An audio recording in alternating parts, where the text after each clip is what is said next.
All right, guys, welcome back to the channel. Welcome back to the stream. Welcome if you are new here. Appreciate you guys joining me today. And as always, I appreciate you waiting patiently for the intro to finish up there and allow more people to file in. Yeah, Friday stream. And I have to say, I was not anticipating that this would be the topic. And I'm sure people are going to be asking, MBG, are you going to be covering the PlayStation topics? Sunday. Saying the volume's a little bit low. Let me know if that fixes anything or if that helps. Should be a little bit louder now, a little bit clearer. But yes, welcome everybody. We are talking about this being one of the worst weeks in Xbox history. Truthfully. And it's not even like about the brand, right? Because if you look back at like the Xbox One reveal, I mean, that was easily the worst moment for the Xbox brand as a whole. So maybe a more appropriate thing to say would be this is by far one of the worst weeks for the Xbox console, I would say, for sure. It's really bad. We're going to go over it. Another Xbox game being locked at 30 frames per second. And apparently, from what I'm hearing, they're not even saying it's locked. They're targeting 30 frames. Maybe not the biggest surprise. It seems like maybe people are coming to expect this when it comes to Xbox games. 30 frames per second. But what makes things even crazier is this is happening once again at a time when the PS5 Pro is seemingly on the cusp of being revealed. And as that is apparently going to happen, Microsoft is out here letting people know that they're going to be bringing more games over to PlayStation as well. So really, really strange times. People out here literally wondering if Avowed is going to run at 60 FPS when it eventually comes to PS5 on the PS5 Pro. It's like, man, a lot sure has changed in the last 9 months, I mean. We have Cypherpunk here saying, who is shocked? I don't know who's worse, Bethesda or Capcom, at locking their console games at 30 frames per second. Both trash companies. Wow. Throwing in the Capcom hate in there. Bethesda and Capcom, both trash companies. Damn, Cypherpunk. I do like Capcom quite a bit. I have to admit. I did see the controversy with that, yeah, with Monster Hunter Wilds. Apparently how that may end up also being a 30 FPS game. I guess it's something we can maybe expect a little bit more of going into this further into this generation, right? More 30 FPS games.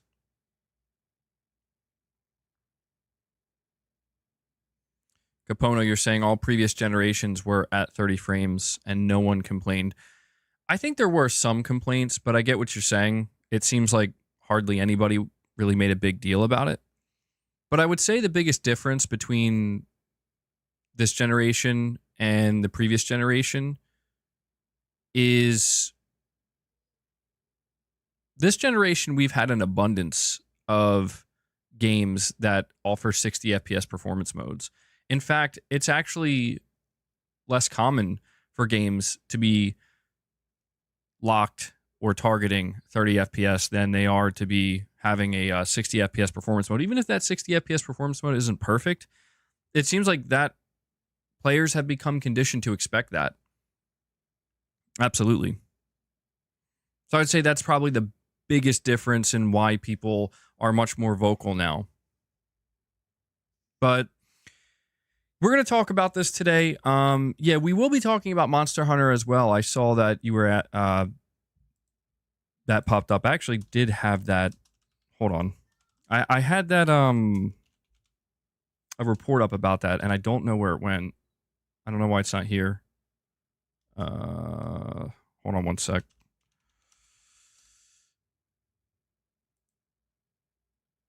Okay. Yeah. All right.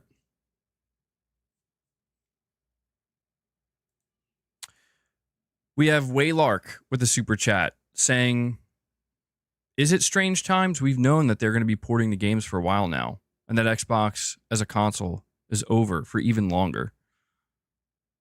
Yeah, I think you're right about that, Waylark. I should probably stop referring to it as strange times. I don't know. I guess time feels like it's moving kind of fast. Maybe that's why. Because you're right. It has been a little while. It's been almost a year since we kind of heard that Microsoft was going to be porting games over. But we've had a few years now, seemingly, of games, Xbox games coming out and being 30 frames per second. And yeah, now we are, like you're saying, people have kind of been saying that, you know, the Xbox console's on the ropes for some time. Cypherpunk, you're saying Monster Hunter being locked is the bigger story. I mean, I guess. I don't know. I feel like between Capcom and Microsoft, there has been an abundance of like 30 FPS games, right? Because I forgot that Dragon's Dogma 2 was also announced to be 30 FPS on consoles as well, and that was kind of a big deal. I don't know. I'd say they're maybe equally as big. It's always just going to look worse for Microsoft, though, to be honest. Like, no matter which way you slice it, I think, regardless of what you would consider a bigger story, I think it's always going to look worse for Microsoft when you consider the fact that they just announced like a new slate of Xbox consoles. There's the 1 terabyte Xbox Series S for $350. You'd have to be out of your mind to purchase that, in my opinion. Just being honest. You have a all digital Xbox Series X for $400. I believe it's $400. Can somebody correct me if I'm wrong on that? But they announced a $600 Xbox Series X that still has the disc drive, but it's $600. I guess because it's $450. Okay, thank you, Pushing Polygon. So $450 for the all digital Xbox Series X. And I feel like what's so crazy to witness right now. What's so crazy to witness right now is Microsoft is announcing this week, right? Where, hey, this holiday season, we're going to have 3 new Xbox console SKUs. But at almost every announcement they've made this week has been a reason not to buy an Xbox. And I understand that Xbox, or Microsoft, I should say, hold on. Uh-oh, he's my son's out there like screaming like, "Hey, you talking shit on Xbox again?" Ironically enough, that probably is what he's doing. He's probably yelling at me because, dude, I've actually been hooking up the Xbox One X for this kid. No joke. For PvZ Garden Warfare 2. Yeah. No, you're saying he hates Xbox. No, dude, he's been enjoying it. I'm still dude, I didn't think it would happen, but I'm still getting use out of my Xbox One X, which is insane. And you know what? It was only recently that I hooked it back up so he could play that game. And oh my God, I forgot how slow. Listen, if you want to have a greater appreciation for your current gen console, go back to the PS4 or the Xbox One and try to boot up some games and see how long it takes. It's like, holy shit, night and day difference. But yeah, I just feel like this week has been crazy with how many things Microsoft has announced to basically convince people not to buy an Xbox. And I know that they don't really care about the Xbox console anymore. I know that Microsoft is not... they've made it clear that they're not really trying to win the console race, but it almost begins to seem like, are you actively trying to kill your console? Like, completely. Like, are you trying to bury it? Because there's like a list of things that has happened this week where it's like, when you look at that list, it's like, guys, what's going on here? It's nuts. It's absolutely nuts. It's not nuts that they don't care about the console sales anymore. That's not the crazy part. The crazy part is that they're still they still have a whole generation to see through, and they are planning to release another console next generation. So what's nuts to me is that they are so seemingly like they're damn near aggressively trying to give people a reason not to buy the console, and that's what's weird to me. I thought Avowed for sure would have been a 60 FPS game. But look, I have a report here from VGC. It says Avowed is targeting 30 FPS, says Obsidian art director.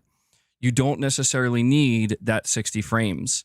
Upcoming Obsidian RPG Avowed is targeting 30 FPS, according to the game's art director. Speaking on the Iron Lords podcast, art director Matt Hansen called 30 FPS the bare minimum the team is aiming for. That's so weird. That's such a weird way to word that. That's the bare minimum. Like, are you insinuating we could expect less than 30 FPS? What? Anyway, it's a first-person single-player game. You don't necessarily need that 60 frames, and that allows us to get a lot juicier with the VFX and lighting and all the other stuff, Hansen said. It's a trade-off we opted to make relatively early, and we're really happy with that. The game is running pretty smooth for how visually dense it is, and that was always our goal. Originally scheduled for later this year, Avowed will now be released in 2025. Xbox had planned a 2024 release for the game, with a blog post by developer Obsidian seemingly accidentally confirming a November 12th release before it was removed. However, a message posted by the official Xbox account on X has confirmed that the game will now be released on February 18th, 2025. So, yeah.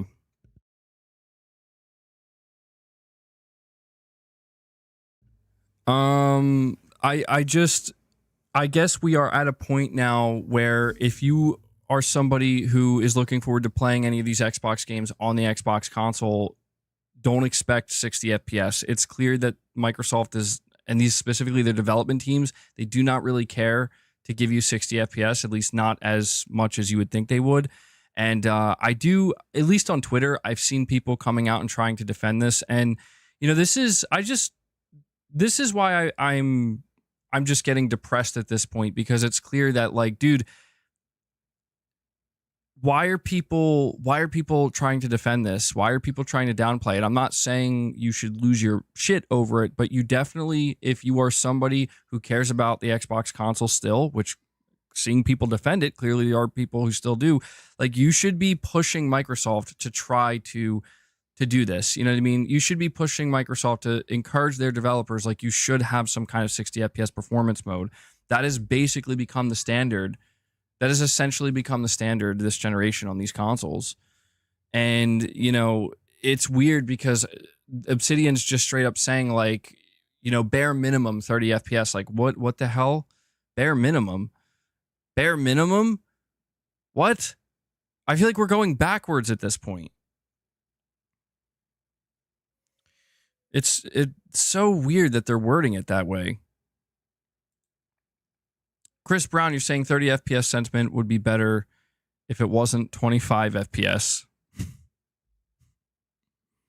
Right. Right, yeah. Oh, man. The dude says there is no justification for 30 FPS in 2024.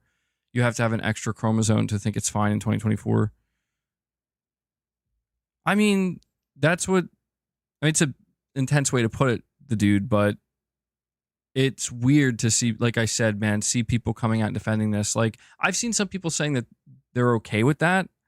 And that's like, listen, there's a difference between, like, deciding that, well, I'm still, like, I bought an Xbox, I'm still going to play the game and that's fine. I'm just going to enjoy it for what it is. There's a difference between that and, like, trying to actually get in the way of people who are basically pointing this out and being like, Microsoft, what the F? You know what I'm saying? There's a difference between those two things.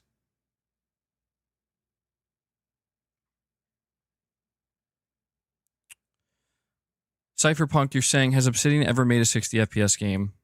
That's a good question. I don't know. Somebody has to have the answer to that. I would hope so.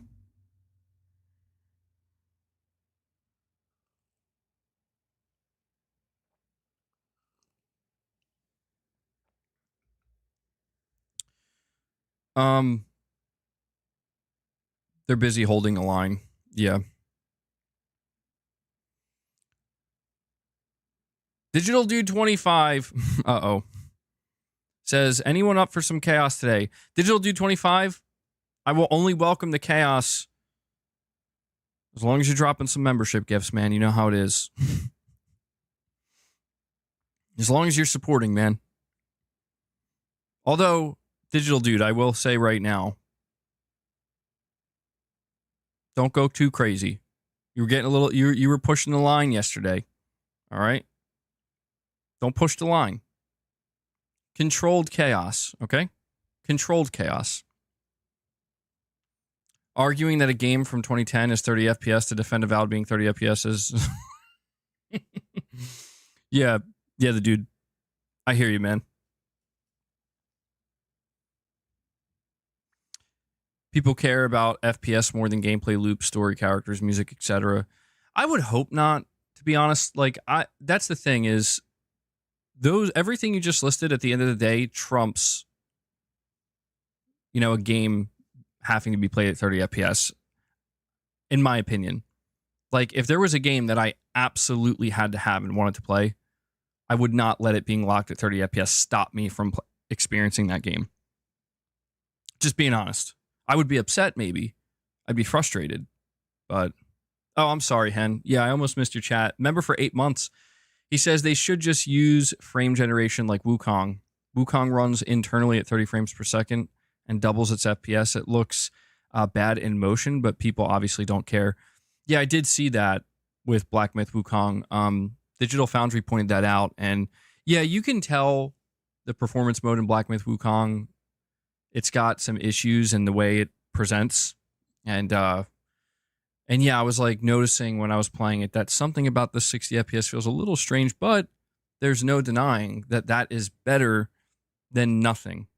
At least I think so, because I've been playing it at 60 FPS, and while it's not perfect, it's much better than being locked at 30 FPS if I don't want to play a game at 30 FPS.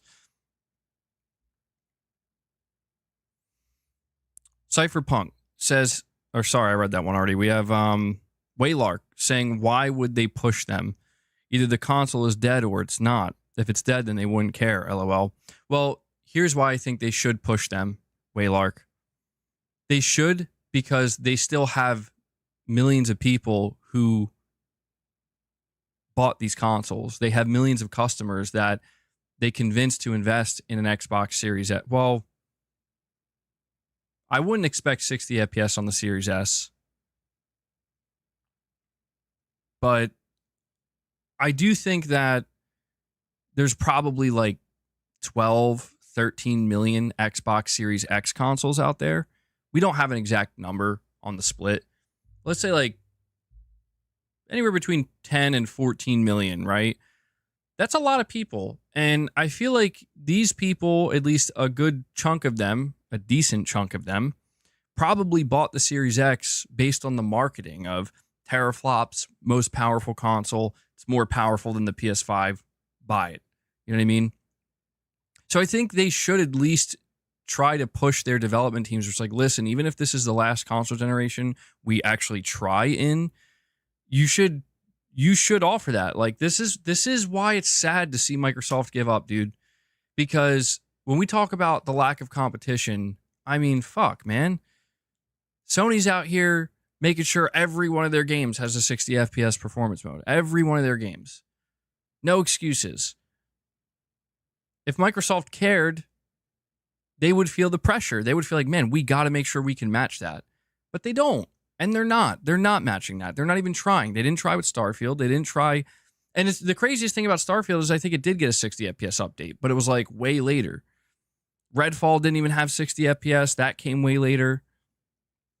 You know?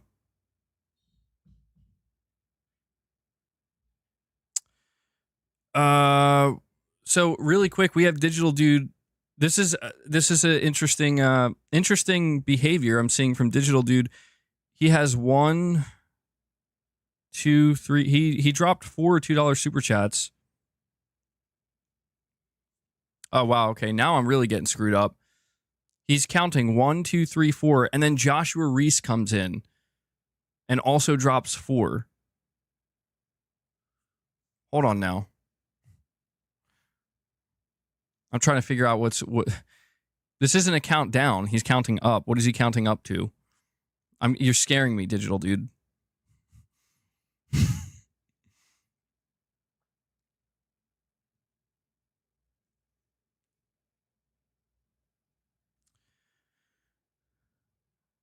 We have Josh with a super chat. He says 10 million for Wukong. PS5 sold out in China.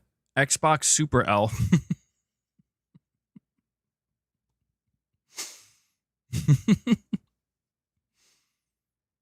I'm sorry. I can't hold back the laughter on that one.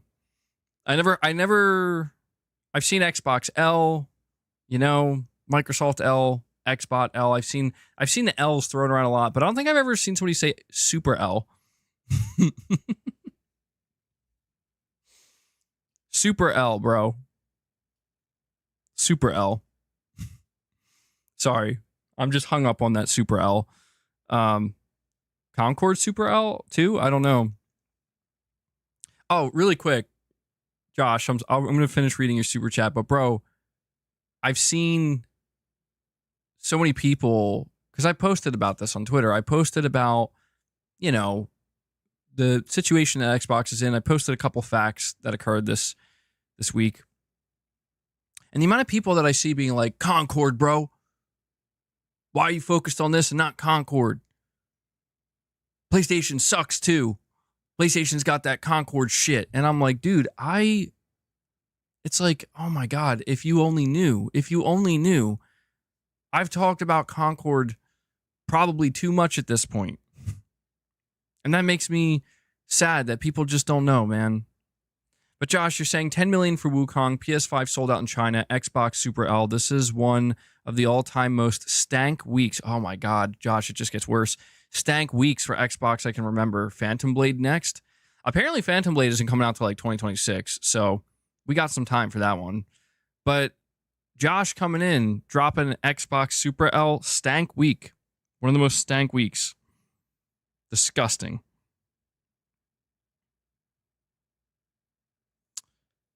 And just a little update. Digital Dude is still dropping super chats. He's counted up to 7 at this point.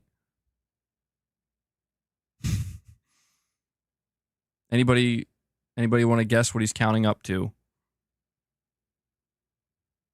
He's counting up to a 50 bomb.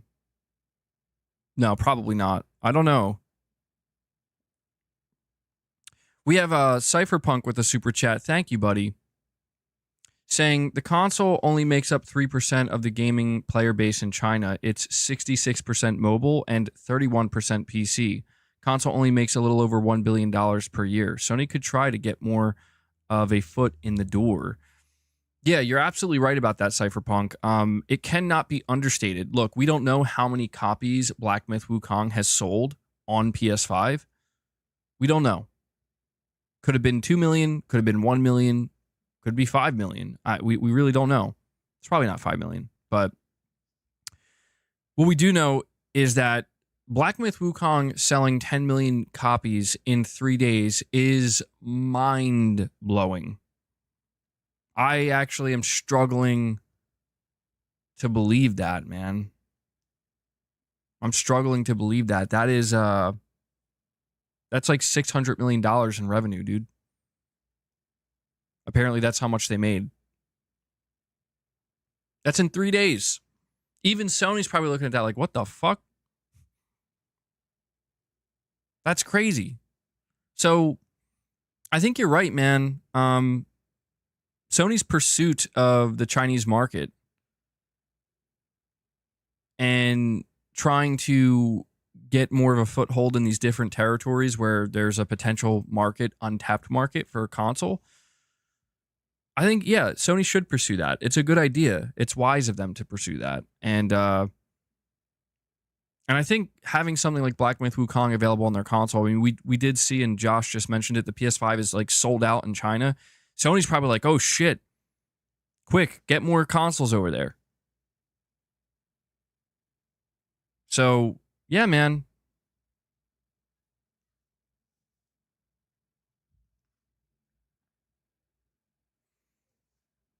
Let's see.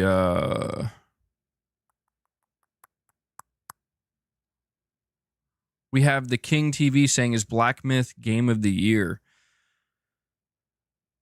I don't know. What do you guys think?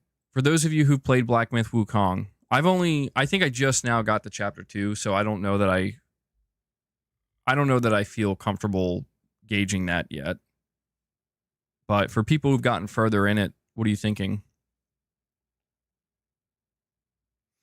Actually, you're saying according to Steam, 8.5 million have been sold.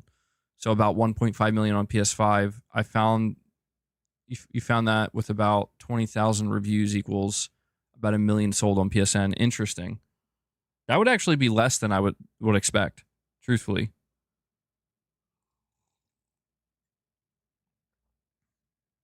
Yeah, I would be. That's surprising. I would have thought that with 10 million sold, at least 2 or 3 million would have been PS5. But 1.5 million, still pretty good, all things considered. Considering it could have not released on the platform, I guess, right?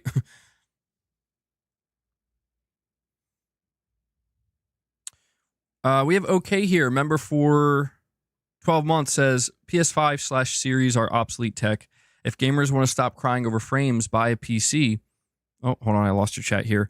Unreal 5 is for PC, not console. Console players have unrealistic expectations. I don't know. Okay. I feel like I half agree with you here. I agree with you when you say that, the tech is like obsolete at this. I don't want to say it's obsolete. I think that's a bit intense. So like even I halfway agree with that. It's a little bit older now. Yeah, it's not obsolete. But this idea that console players have unrealistic expectations, I don't know about that, man. Again, we have to understand, where do these expectations come from? Do they come from false promises and false hope? I don't think so. No, I think the expectations come from the fact that if I buy a AAA game on PlayStation 5 right now, there's like an 80 to 90% chance it's going to have a performance mode. I think that's where the expectation comes from. And I don't think the gamers necessarily can be blamed for that, right? I mean, that's what developers chose to do this generation. They chose to create these different options: performance, quality, fidelity, balanced, right? Like, I do understand what you're getting at, though. You're saying if it's that important to you, like if that's the difference maker for you, maybe you would be better off going to PC.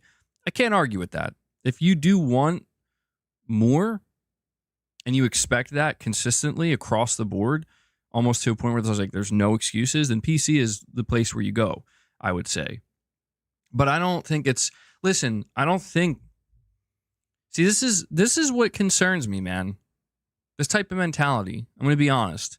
This type of mentality is what concerns me in the console space, where like now I'm starting to see people basically be like, well, what do you expect? It's like, I expect 60 FPS for most games. And I expect when we see a game that, like from a first party like Microsoft, I would expect them for their own console, for the millions of people who bought that console, I would expect them to be able to say, listen, we can give you 60 FPS. It's not going to look as good. There are going to be compromises, but you will get that 60 FPS. And that expectation comes from, again, like 4 straight years. Now, if you're talking about Unreal Engine 5, yeah, maybe that's a different beast. UE5 is having some issues on these consoles. There's just no denying that. And the developers are doing the best they can. Maybe you have to question, maybe the developers didn't anticipate this, right? Maybe the developers didn't anticipate that Unreal Engine 5 would kind of be such a nightmare on console. And so I don't know that I could even fault them 100% if they just didn't know. I'm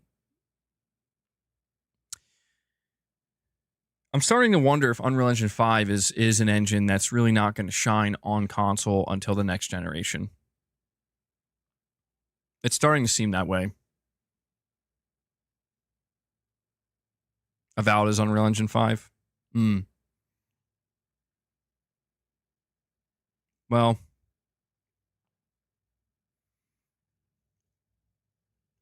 it makes me wonder, right? I think there's at least one Unreal Engine 5 game in development. No, there's like two Unreal Engine 5 games in development at PlayStation Studios. There is, I'm pretty sure Sony Bend.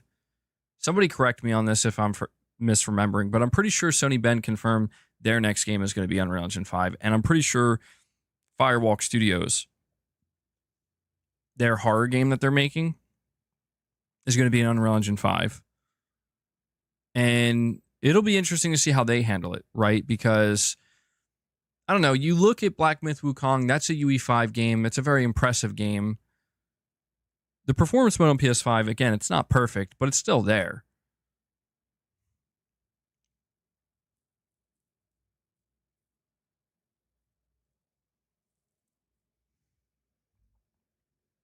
Did I say Firewalk? I meant, yeah, Fire Sprite. My bad. Not Concord. I'm sorry. Wait, is Concord UE5? I don't think it is. Is it? Doubtful. Digital Dude 25 with his for now with his final $2 super chat saying, "Watch your wives." Uh-oh. Makes one wonder, is that a threat? Digital Dude, is that a threat, bro? Fair Games is Unreal Engine 5. Oh yeah, Until Dawn Remake is UE5. That's true.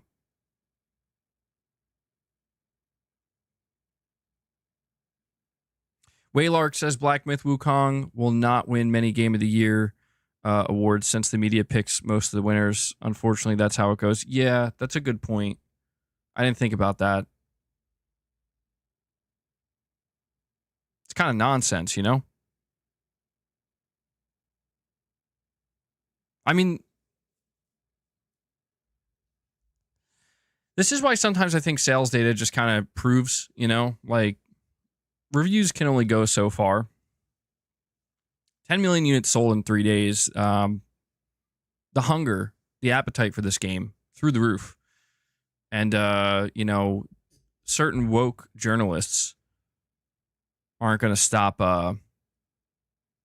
people from going out there and buying it. And if it doesn't get as nominated as it should for those reasons, it's still not going to matter. The studio won, the developers of that game won, and the people who are playing it win. So,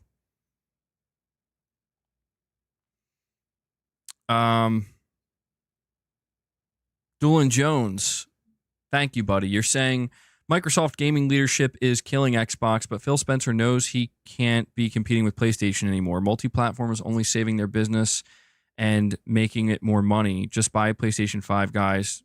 Best console in the world. Yeah, I mean, here's how I see things, Doolin. And I think this is what really sparked me to make this stream today, because it's just, I alluded to this earlier. It's shocking to see how bad of a week the Xbox console has had. Like, I genuinely feel a little bit sorry for anybody who invested in the Xbox console this generation.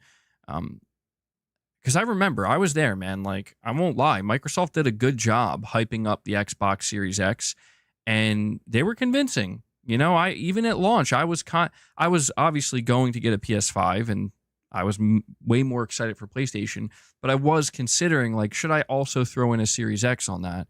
I decided to hold off. I'm glad I did. But I decided to hold off because I'm like, well, you know what? I'll give them a little bit more time. They don't have any launch games. Let's see what they do. Maybe down the line I will. But I understand that at launch and for the first year or two, a lot of people were buying this console, and Microsoft was hyping the hell out of it, especially with the power factor. And when I look at this past week, we are looking at Black Myth Wukong, a game that just sold 10 million copies in 3 days. Easily one of the biggest games ever. Like, not even of the year. To be clear, Black Myth Wukong is one of the biggest games in history. I say this because it made history. Black Myth Wukong had a concurrent player count on Steam of 2.4 million players. Do you know how absurd that is for a single player game? That's unheard of. The only game that's ahead of it is PUBG still. It surpassed Power World. It surpassed everything. It obliterated everything. So it's one of the biggest games in the world ever made. And this week, if you bought an Xbox console, you don't get to play it. And I see people coming out and defending this as well. I see Xbox players on my Twitter feed being like, they didn't say it's not coming. It's just delayed, blah, blah, blah. It's like, dude, come on. Read the writing on the wall, man. I'm not saying it'll never come to Xbox, but goddamn, man. This is truly a Baldur's Gate 3 situation all over again. And I'm telling you, it's because of the Series S. So this week, Black Myth Wukong drops on PS5, on PC, not on Xbox. If you're on Xbox, if that's where you choose to play, you're out of luck. Number 2, Indiana Jones announced on stage in front of the world during Gamescom, coming to PlayStation 5. Spring 2025, probably not even 6 months later. It's probably going to be 3 to 4 months later. It's clear that it would launch day one on PS5 if they had it ready to go. And then Phil Spencer comes out and says, expect more of this. Expect more of this going forward from us, which is obvious. Yes, expect more Xbox games to be announced. So there's strike number 2. Strike number 3, by the way, Avowed's going to be locked at 30 frames on Xbox Series X. This is why I'm saying, like, holy shit, dude. We used to say a couple years ago, during the end of the Xbox One generation as well, we used to say, man, Microsoft is treating their console players like second or third class citizens here. They're not even putting them in the back seat anymore. Right now, dude, they're putting console players in the fucking trunk. And that, to me, is what's pathetic on Microsoft's part. Sure, we can make excuses. Sure, there can be reasons, and I get it. There are reasons. Like, for example, hey, man, we can't get Avowed running at 60 FPS because it's on Unreal Engine 5. Fine. Doesn't make it suck any less for the people who, bought this console being like, this is the world's most powerful console. Guess what? If you bought a PS5, every single first-party game from Sony, I almost said from Microsoft, every single first-party game from Sony, 60 FPS performance mode. Many of them up to 120 hertz.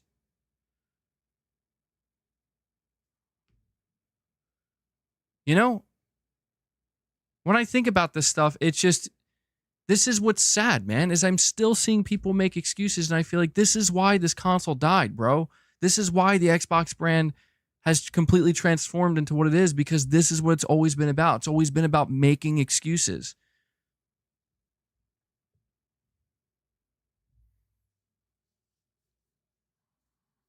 Microsoft, at the very least, they need to try to do everything they can to satisfy anybody who invested in an Xbox Series X this generation. They need to do everything they can, because if I was an Xbox Series X buyer, that's the minimum I would expect. Listen, you want to abandon console after this, you want to go a different direction after this, that's fine. But I bought an Xbox Series X because you convinced me to do so. At least push to have this final Xbox generation, at least honor the customers that bought it, man. Instead, Microsoft's just throwing them in the trunk. And that's what's sad to see. Truly, that's what's sad to see, man. It's going beyond no competition. And we have Lady K coming in, dropping a 5-bomb for you guys. Lady K is getting us started today with the membership gifts, dropping 5 gifts for you. Yeah, just a reminder. Tomorrow, the next episode of the Dual Sensibility podcast is going to go out for all channel members. So if you're a channel member, be on the lookout for that. If you're not a channel member, consider becoming one if that sounds interesting to you, something you might want to check out. Let me update that. So thank you, Lady K.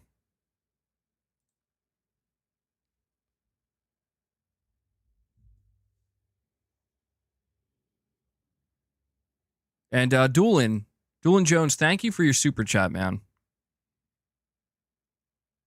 Josh, you're saying kind of fell in Sony's lap with the China Hero 2. Yeah, Sony had the China Hero project, that initiative, and it seemingly has been pretty successful for them. They just announced a new initiative today. I forget what they're calling it, but it's basically their Middle Eastern initiative, Africa. Let me see if I can find it here. I thought it would have popped up. But Sony's not stopping with this. And it's good to see, man, because, I mean, Sony's not necessarily responsible for the success of Black Myth Wukong, but it's clear that Sony saw something. They saw the potential. They saw that there's a market here. They announced the MENA Hero Project, or MENA Hero Project. Today, we are thrilled to announce the Middle East North African Hero Project. The Hero Project Incubator Program aims to identify promising local developers and support them in bringing compelling gaming experiences to global gaming communities. Through the MENA Hero Project, we aim to drive growth and innovation with game developers in the MENA region. As part of our evolving journey to ensure that PlayStation remains the best place to play, we're committed to developing regional incubator programs capable of identifying new and diverse developers worldwide. The MENA Hero Project is fueled by this commitment and our belief in the MENA gaming market.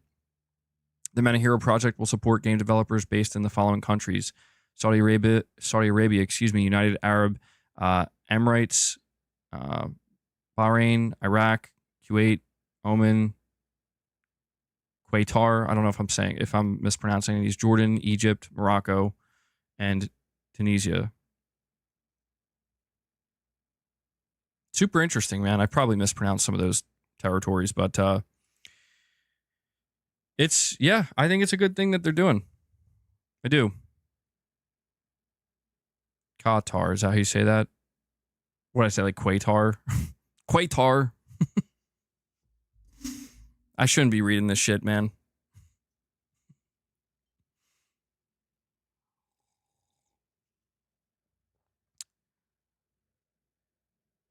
Guitar.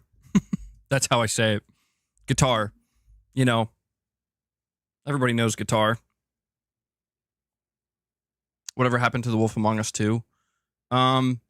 Still coming, apparently.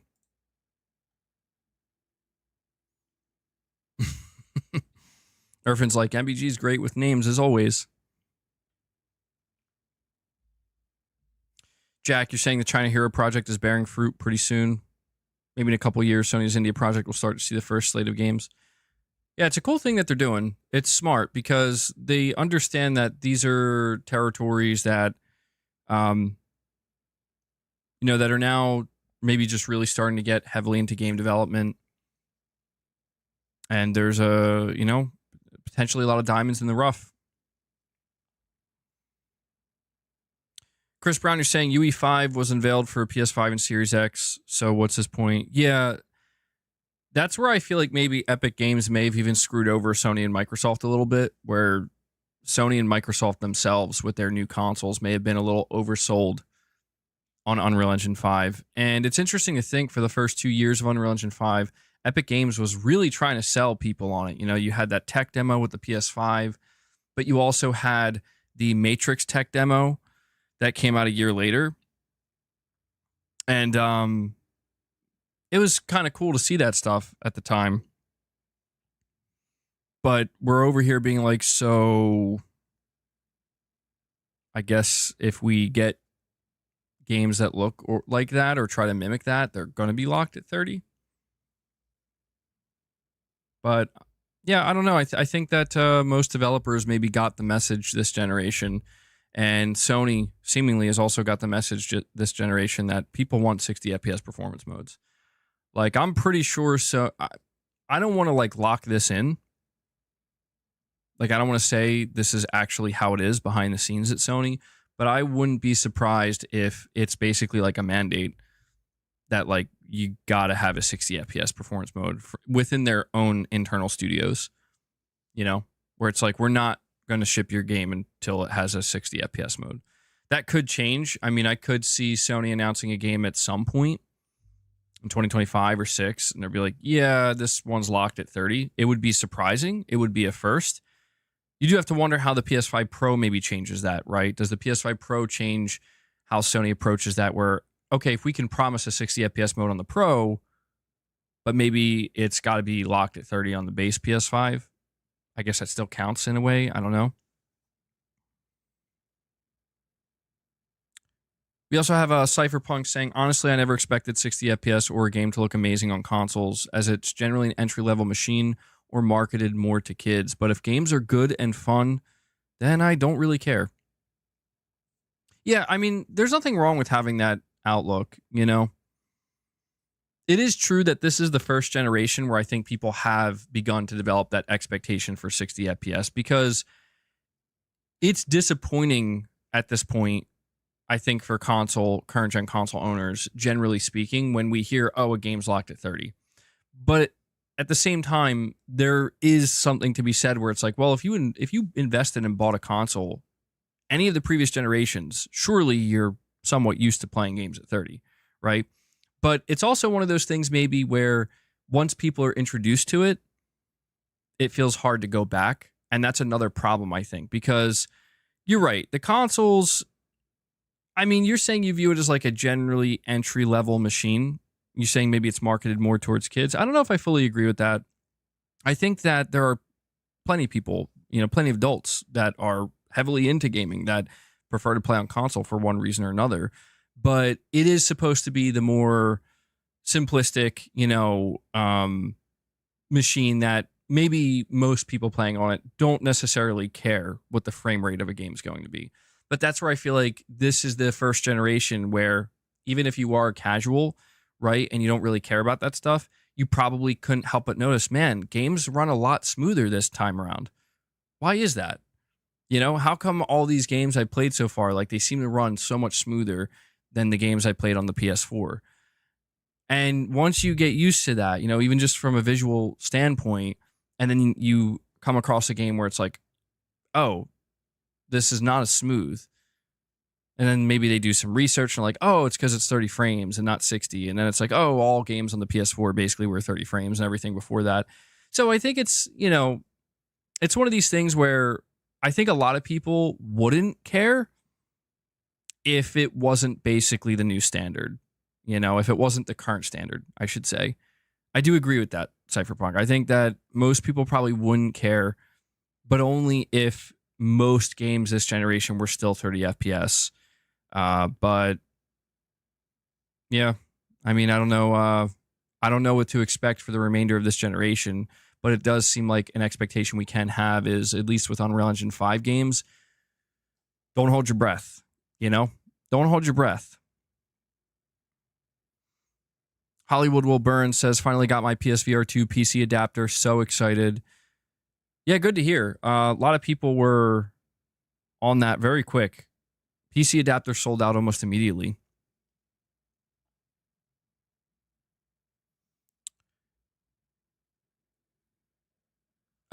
Jason G says, at this point, what are the odds that GTA 6 could be delayed on Xbox?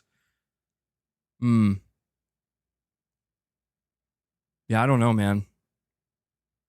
That's the nightmare, right? I will say, I've said this before, and I will say it again.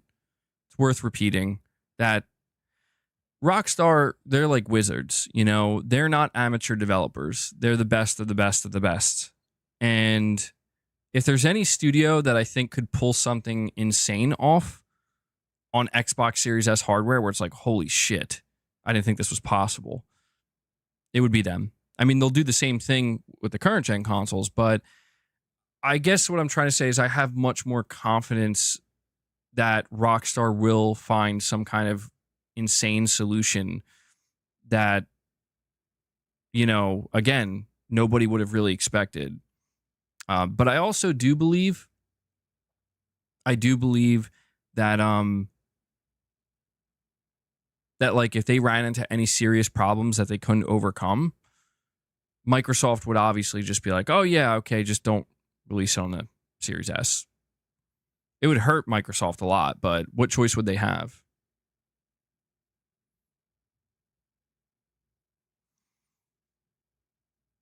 Actually, I believe I did, yeah. You're saying, did you find all the bells to ring in the first level of Black Myth? I believe so. How many was there? Was there like 3? Or maybe, if not, maybe I did miss some.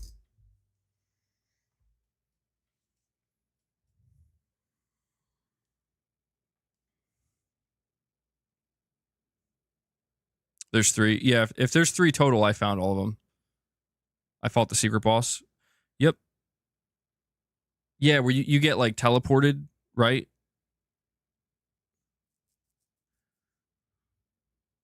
I'm trying to remember which boss that was that I got teleported to. I know I fought him and I know I beat him. I've run into so many bosses already, I'm already losing track. There was that one boss, by the way. I don't know the names of any of these bosses, but it was like the first section. Yeah, the white. What's the name of the first one? He's kind of just wandering around before you fight the main boss of the area, and he's kind of like a side boss, like the dude with the big head. I think he's like blue. I think he looks blue, dark blue or something. He was like really, really, really tough. That felt like an Elden Ring / Dark Souls moment. The Wandering White, yeah. That felt like one of those moments where it's like, okay, I'm not really sure that I'm meant to be fighting him yet. Maybe I have to level up a little bit more, get better. But I was like kind of stuck on him for a bit, but I couldn't help it. I kept going back, and I'm like, I got to beat this dude. So yeah, some of the boss battles, I fought a flaming bear as well, which was really tough. And I've got hung up on a couple of boss fights, but man, once you get it, once you nail it, it just feels really good. It does. It's a great feeling.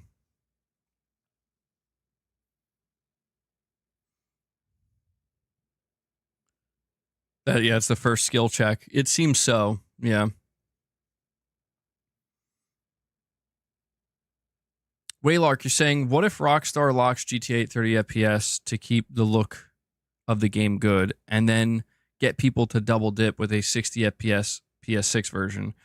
Or do you think the Pro can run it at 60? I will say the first thing you mentioned there is the most likely.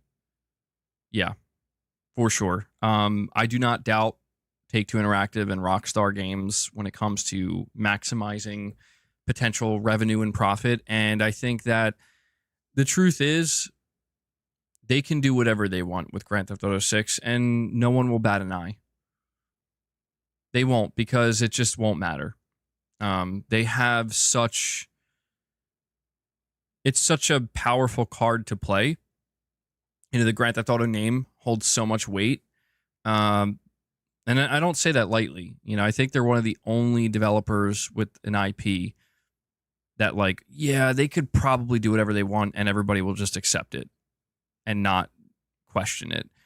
And so I do think that GTA 6 will probably be a 30 FPS game, even on the Pro. I do. I think maybe what we could expect with the Pro, if it will be PS5 Pro enhanced, which you would hope it would be, is a higher resolution and maybe a lot more ray tracing, which would be cool. But it's no 60 FPS, right? And so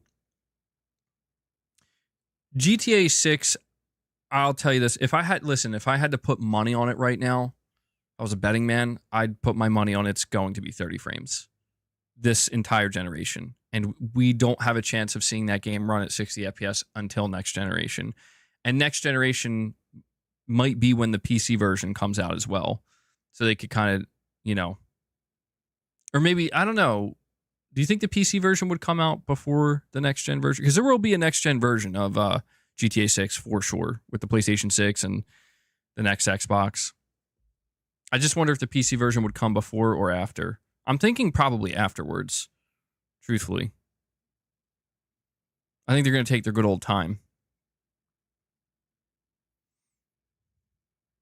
It's a good question though, man. And I think it's one that everybody's kind of waiting to find out.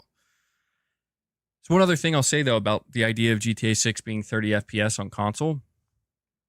I don't think anybody's really going to care.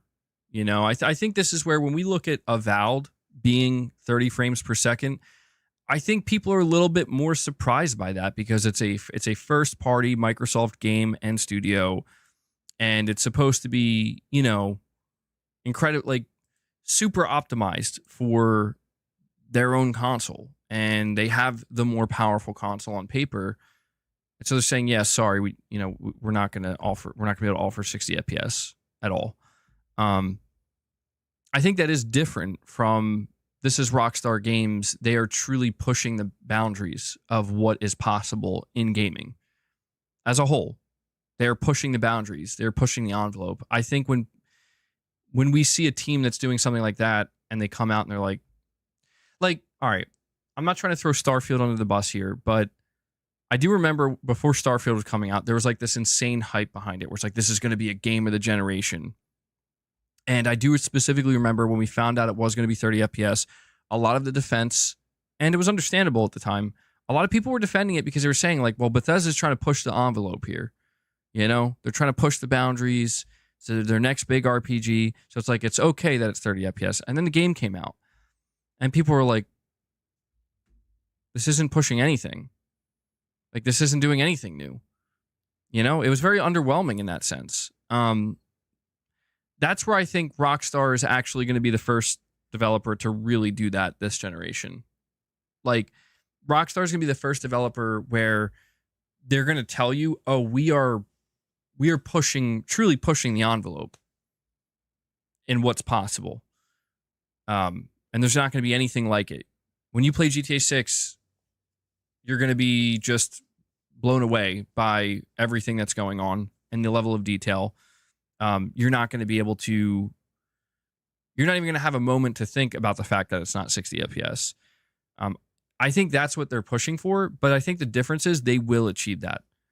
I think Rockstar will achieve that. And when people see that, they're like, oh my God, they did it. I don't think anybody's going to care that it's not going to have a 60 FPS mode. You know what I mean? It's kind of like the trade-off. If the trade-off feels worth it at the end of the day, people won't care. And I think there's something to be said about that.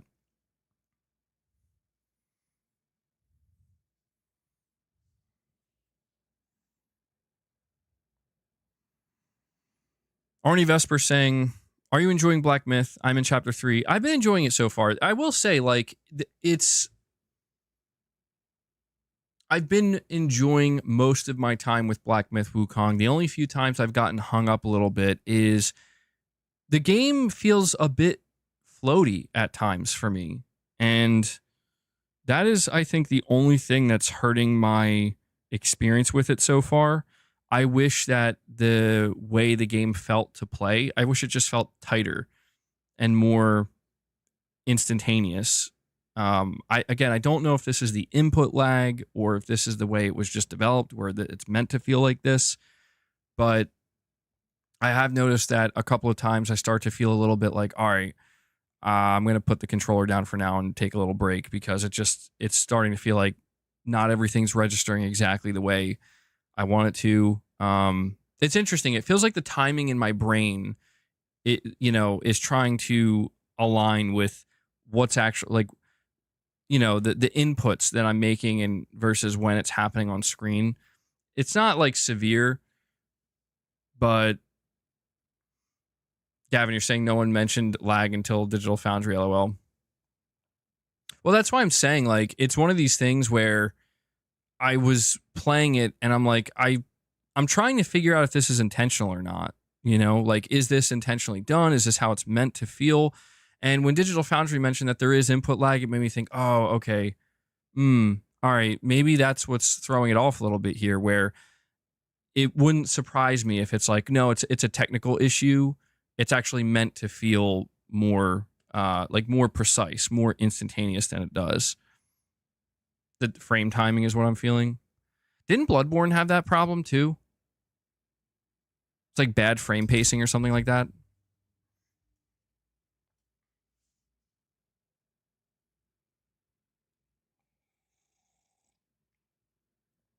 Yeah, it's a little annoying. But you know, it's not like unplayable or anything. It just feels like sometimes uh it feels like the game can be a bit more strenuous because of it. Like I don't know, I have to approach the way I'm battling some of these bosses slightly differently. Almost like I have to be like it's almost like I have to respond just slightly less quicker than I actually would based off of what I'm seeing, if that makes sense. Like with my actual, you know, with what my fingers are doing when I'm holding the controller. I noticed that mostly with um, the bear boss battle I did. I forget the name of the bear, but I was this giant flaming bear, and I noticed like something about the timing of having to dodge his moves. Like I have to go a little bit later than it feels like I should. Just ever so slightly. I mean, talking like milliseconds. But when you're playing a game as fast paced as this, and every frame counts, you can start to kind of pick up on that a little bit. But yeah, I've really been enjoying it.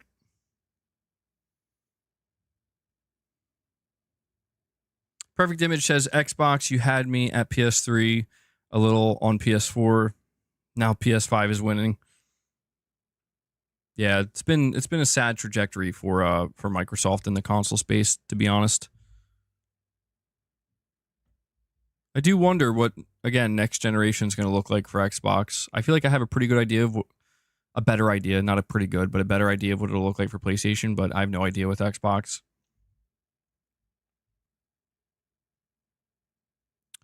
We also have Pragmatic Cat saying, I would love to play a spooky African folklore game from the Mena Hero project. Yeah, I mean, the chances of us getting something like that now are actually very high. You know, that's the whole thing. Sony trying to court game developers from these territories.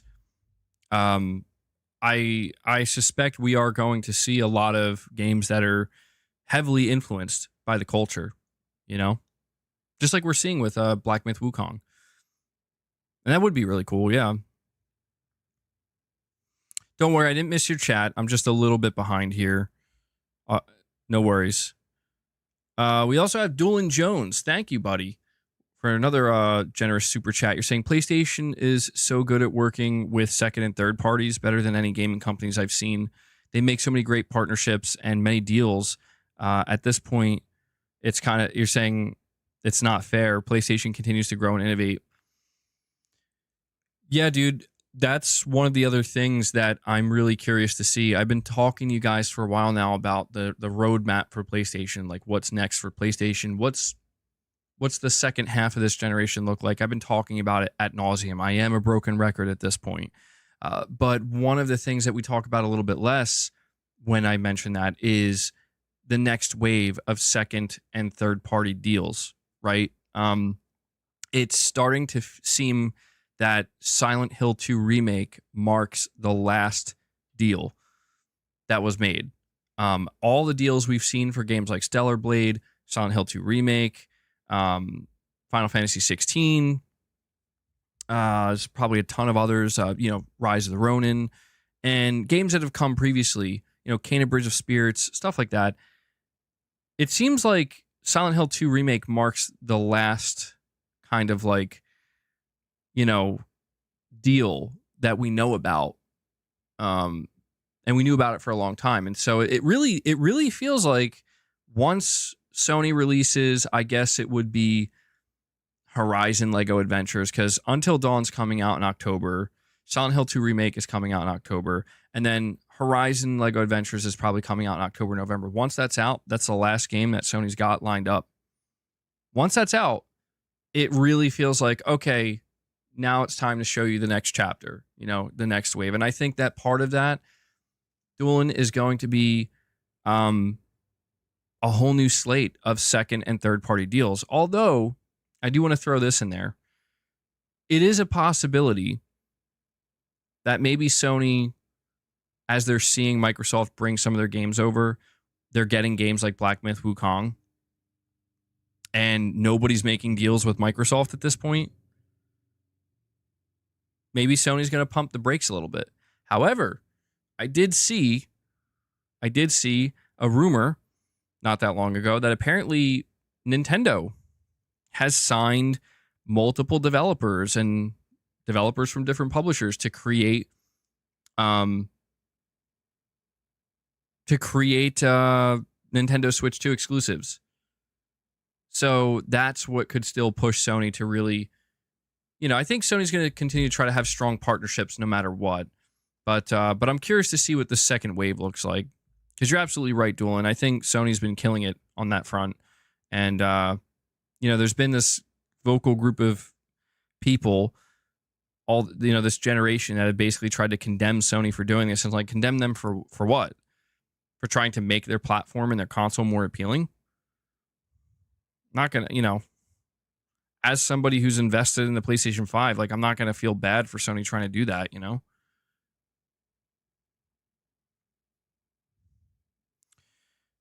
We have Kyle here. So, Doolin, thank you again, man. We have Kyle here saying PC adapters selling quickly really indicates how the PC master race still wishes they get what Sony players get at the same time. They're still salty over the games, though. Oh, man, Kyle straight up trying to take shots. Kyle's out here swinging for PC players. I mean, that's to me what has always felt like the trade-off. Like,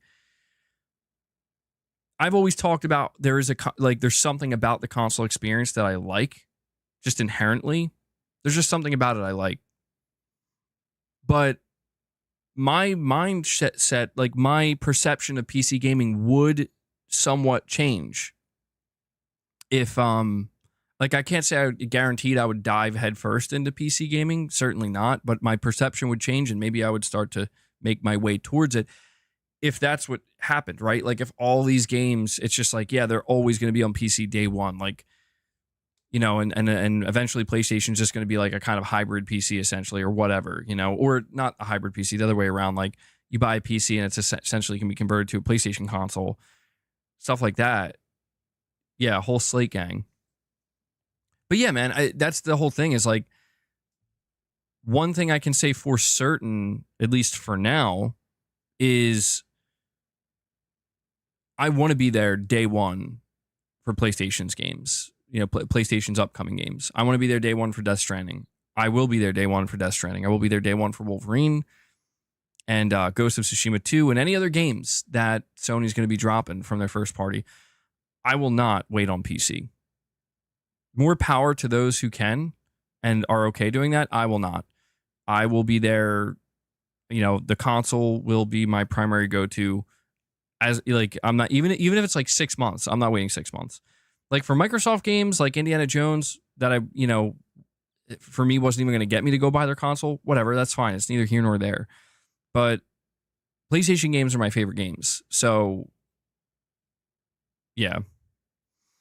Capono, how dare you? You're saying I have self-control unlike MBG games. Hey, it's not a matter of self-control. All right. Listen, if the PlayStation 5 experience was that shitty, where it's like, man, I am playing the absolute shittiest version of this game right now, like it's just horrible, I'd feel differently. But that's not how it's been, like Ghost of Tsushima, God of War Ragnarok, these are games that are coming to PC this year. And I know like these games, if you have a powerful enough rig, will look and run better on PC than they did on PS5. But I can't sit here and say that when I played Ghost of Tsushima Director's Cut on PS5 or when I played God of War Ragnarok on PS5, I cannot sit here and say that they ran poorly or looked poor. They didn't. They looked great. So I take offense to this, Waylark. Thankfully, FOMO does not control my life, LOL. No, I'm not. It's not a matter of FOMO, dude. Well, I guess it is. Yeah, all right. Realistically, maybe it is. I guess I shouldn't take offense to it. I get, because it is like, yeah, dude, like Death Stranding 2 is one of my most anticipated games. Like, I would not be able to just sit back and be like, oh, look, the reviews are out and everybody's talking about it and everybody's playing it. And I'm not. I will wait. Hell no, dude. Maybe for some other PlayStation game. I mean, there certainly would be some PlayStation games I'd be willing to be that way with, but I don't know, man. There's no chance. You know, like Ghost of Tsushima 2, no chance. No chance. I'm going to be sitting there waiting for it. So if I get caught in the FOMO, I accept it. I accept it for what it is.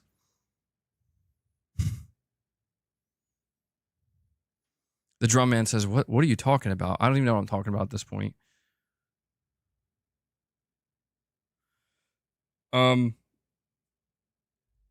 We have Who the Hell is Carlos saying, hey y'all, what's the topic right now? Sorry, been MIA. Have a cold now. I lost my voice from laryngitis. FML, send healing vibes. Hope y'all doing well. Well, I hope you recover very soon. Who the hell is Carlos? I hate that, man. Yeah, try to rest up. There's nothing worse than getting sick. There's nothing worse than getting sick and losing your voice. Can't even talk. I got laryngitis earlier this year, and man, that sucked. Not a good time. So rest your voice and drink some tea. Stay hydrated. Don't push yourself. You know, your immune system's working overtime. Don't push yourself. Conserve your energy. And hopefully you'll recover quick, man. The topic, I don't know. We were kind of floating between talking about Avowed being 30 FPS on the Series X and the, with the PS5 Pro apparently coming soon, and talking about Black Myth Wukong. We're kind of floating all over the place a little bit. It's kind of free-flowing.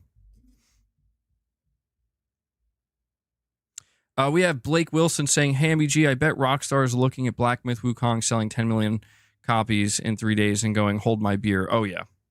Well, that's the thing, man. When you think about Black Myth Wukong selling 10 million, something I didn't mention earlier, but absolutely should be noted, is this is their first game. This is this team's first game, their first time making a AAA game. There are probably some AAA developers punching air right now in frustration that like they found this level of success. I mean, that sounds a little bit shitty. Like, I'm not saying they're like envious, but I guess what I'm trying to say is there are some development teams that would kill to find this level of success with their AAA games. It's insane, and it's clearly not luck either. I mean, it's, it also proves the Chinese market is huge, like we've all known, and will go out and buy games that come from their country. So, but yeah, man, Rockstar, oh my God, if Black Myth Wukong can sell 10 million in 3 days, what the hell is GTA 6 going to do? GTA 6 is telling you, man, people are not ready. People are not ready for what GTA 6 is going to do. I'm ready. I'm ready, though. I know it. I know what GTA 6 is going to do. And it's going to be glorious. I'm looking forward to it. It's going to be an exciting time in gaming, I will say.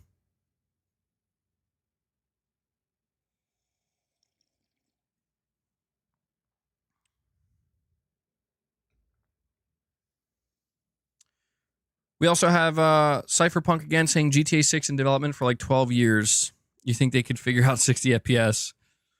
They might. I mean, look, like I said, I put my money on no 60 FPS. I put my money on 30 FPS, but you're right. It's been in development for 12 years. I mean, it's an insane development cycle. GTA 6 has had a truly insane development cycle in terms of just how long they've been probably working on it for, earnestly too. Not just like kind of like it, like, I don't think it was ever in development hell. I think it's just in order to create a game that's going to push the limits and push the envelope, this is how much time it's going to take. Maybe they could have figured something out, man. I'm not saying I doubt Rockstar. I'm just trying to be realistic. But yeah, they're one studio that I believe could probably pull off something that no one would expect or see coming. But still maintaining, I think it's going to be 30. The Contextual Gamer says Microsoft has spent over $80 billion acquiring Ninja Theory, Rare, Mojang, ZeniMax, and Bethesda, but should have been focusing on their hardware R&D, in my opinion. Yeah, that's another thing that is worth mentioning here. I think a lot of the marketing behind the Xbox Series X and the way Phil Spencer and the whole team at Xbox was pushing the power narrative. There's that famous tweet from Aaron Greenberg where he said 60 FPS is going to be the new standard on Series X. Oh man. You want to talk about something you said coming to bite you in the ass, as a company. Whew, that has to be the worst I've seen. One of the worst. But it does kind of seem like maybe I don't want to say Microsoft like hired the wrong guy. I don't know. I forget the name of the dude who made the Series X, Jason Ronald or something. But it really seems like maybe he just wasn't. Maybe he wasn't the guy, Maybe he wasn't necessarily the right guy. In fact, I feel confident in saying he wasn't the right guy because a different team is handling the next generation Xbox. The Surface team at Microsoft is handling the next Xbox. So it makes me think that even Microsoft themselves, is disappointed with the engineering team and the fact that like it just, you guys made a more powerful console, but our developers are seemingly having a hard time getting 60 FPS on it, or it could, then again, maybe it was the fact that Microsoft wanted Series S. Maybe it was the fact that Microsoft was like, listen, we need to have a cheaper model. And we know it's got to be less powerful, but we need to have it. But I get what you're saying, Contextual Gamer. They spend all this money on acquisitions, but maybe a little bit of that money, a little bit of extra funding could have gone towards console R&D or hardware R&D, I should say. Okay, you're saying based on Black Myth Wukong sales data, though it appears most gamers weren't okay with the FPS/graphic sacrifices on console and chose PC, a trend likely to continue. It could, man. Yeah, I mean, we could be at an inflection point, okay, where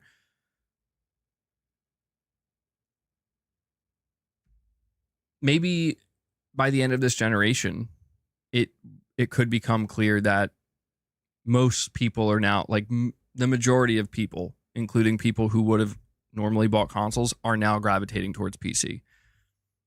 It's possible. I just don't know that I'm fully convinced yet, though. It's going to take a lot more to convince me. The reason being is, as I say, okay, I think that regardless of how many more people might choose to game on PC, I think there's always going to be a strong console market. I do. I could see it shrinking. I want to make that clear. I don't know that it's going to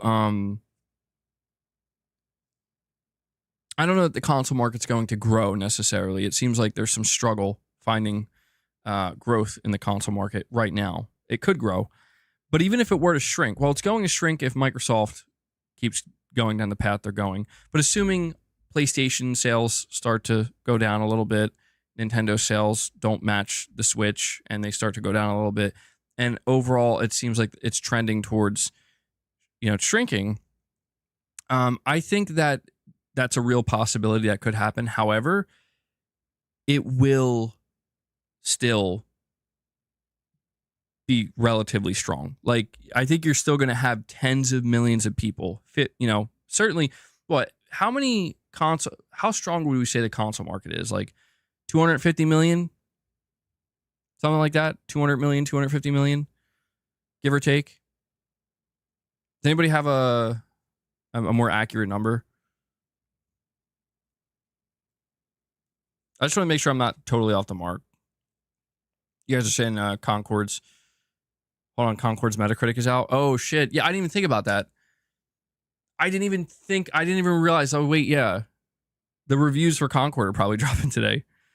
250 million. Oh, it's a 69. Nice. Concord sitting at a 69, bro. Just the way it should be. Why is that so funny?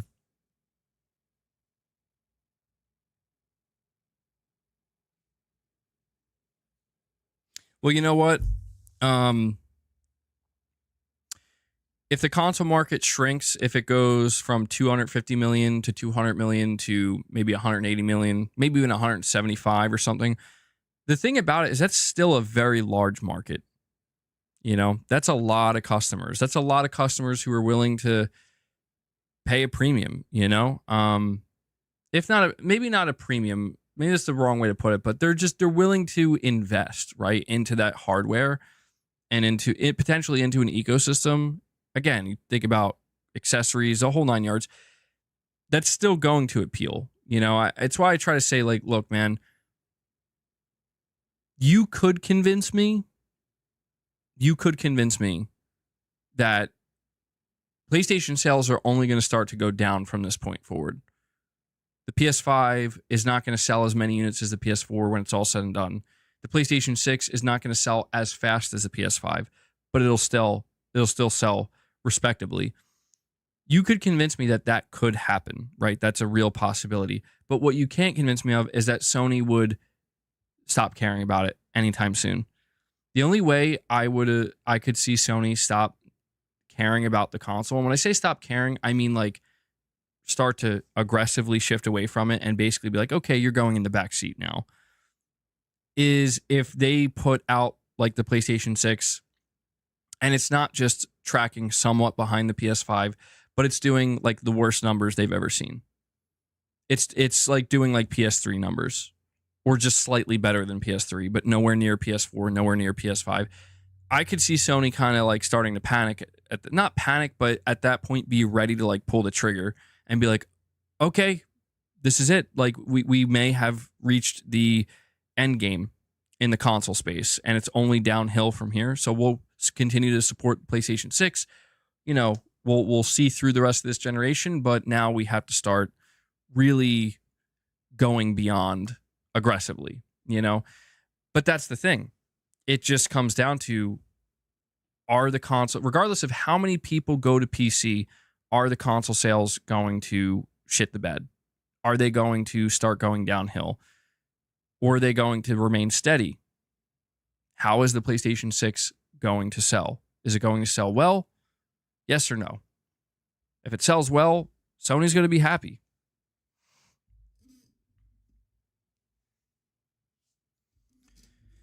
But I see where you're coming from, okay. There's clearly very strong interest in PC gaming today. We have Waylark saying, thankfully FOMO doesn't control my life. Oh, I read that twice. Damn you, Waylark. Ernest Jansen says, Herman Holst approaches you, cordial, smiling. He shakes your hand and then tells you, name a game and a studio, and I'll have it done. Your answer. Rockstar GTA 7. I'm just kidding. I'll look at him dead serious, dead ass. Rockstar GTA 7, make it happen, Holst. No,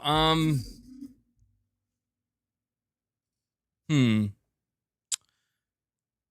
a game and a studio and I'll have it done.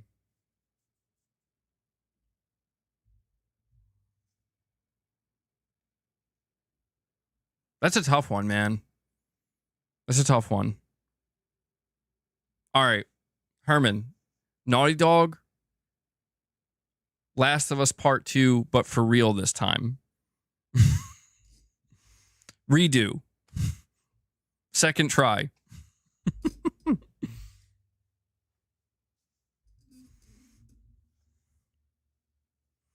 Silent Hill, Kojima. Oh, that's a good one. That's a really good one, actually. I don't know, though, because Herman Holst basically did do that with Fizzant, except it's not Silent Hill, but just getting a new contract with Kojima.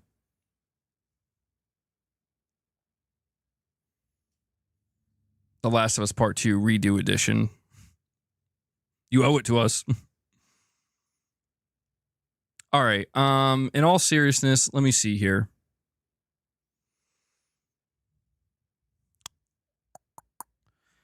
I was thinking SOCOM.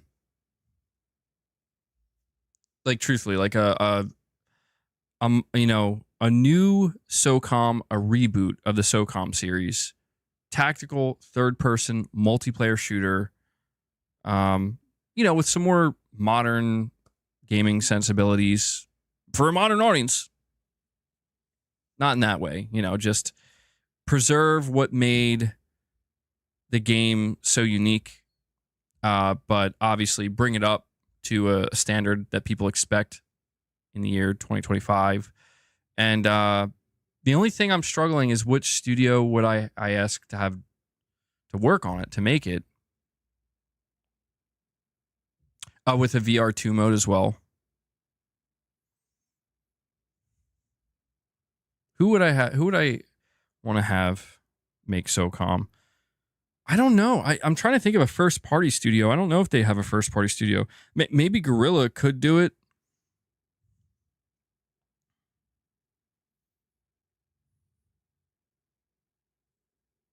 Oh, you know what? Scratch that.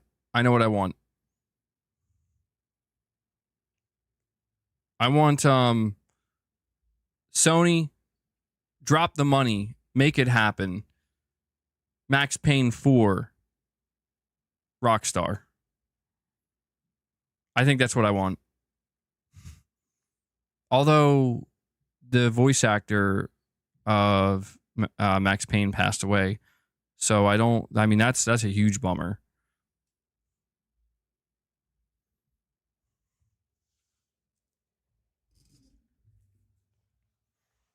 Red Dead Redemption 3.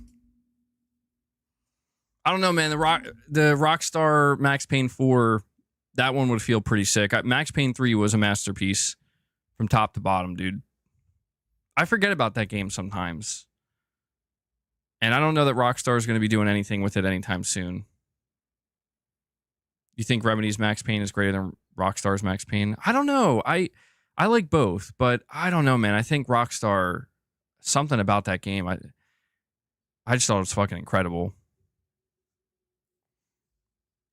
So thank you for the super chat, Ernest. We have Josh Z saying Rare should have stayed with Nintendo the moment that they were bought by Microsoft. Their games went to shit. Yeah, what are they working on now? I don't know. I mean, Sea of Thieves is successful, right? So I don't want to make it sound like Rare hasn't found success under Microsoft. They have. It seems like it took a lot longer than it should have, but they're working on that weird game. Anybody remember the name of it? They showed it like one time, and nobody even knows what it's about. Oh, that's a. You know what? Shit. Hold on. Wait. Going back to the last super chat. Herman, bring back Ready at Dawn and make the Order 1887. There we go. That's another one. Everwild. There we go.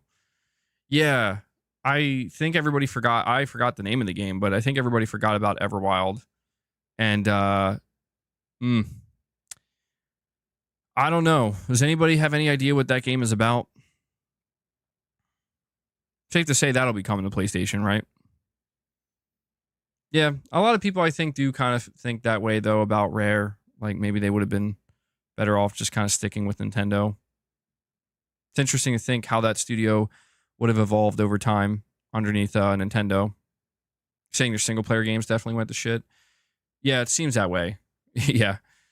I don't think they're known for... I mean, what's the last single player game they made? I don't even know.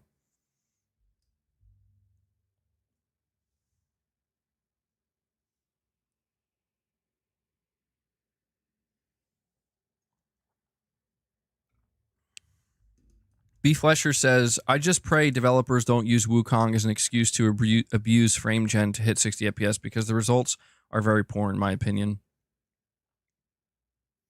Well, see, that's why I think it's going to be so fascinating to witness the PS5 Pro rollout. And I'm assuming Mark Cerny talk about PSSR. I'm not saying that a game like Black Myth Wukong would have been able to utilize something like that, but well, I guess maybe technically it could attempt to do so if they want to make a PS5 Pro version or patch for Black Myth Wukong. But, you know, this could be the reason why Sony decided they wanted to try it. I know it's not the same thing. At least I don't think it is. If I'm not mistaken, the super spectral resolution. It's like a DLSS like technology, right? They're not the same thing, right? Pretty sure they're not. Frame gen, is it? Because my understanding of PSSR is it essentially can run at a lower internal resolution. Well, actually, I guess it would be the same thing. It sounds like it is.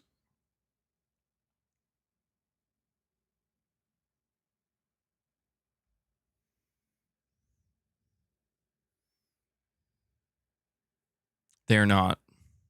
Yeah, you could tell them. You could tell I'm not gaming on PC. FSR frame gen is what we get on console. Yeah, well, my understanding of, because like the PSSR tech is going to be, I think they said similar to DLSS. My understanding of DLSS is, essentially it can run the game at a lower internal resolution, so that way you can save overhead and get more frames, right? But the image quality you see essentially looks like, it looks like 4K or like an upscaled 4K.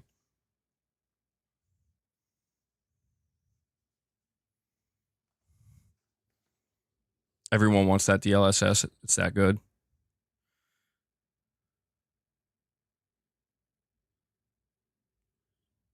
You're saying, yeah, MBG, I've wondered if we'd get frame tech or frame gen tech with PSSR, but so far only heard the AI upscaling.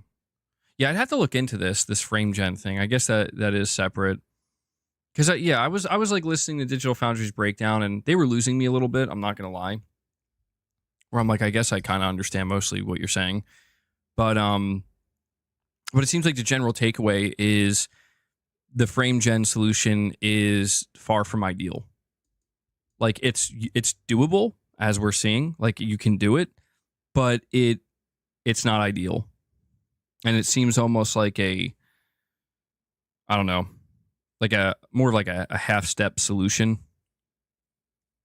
rather than an actual solution.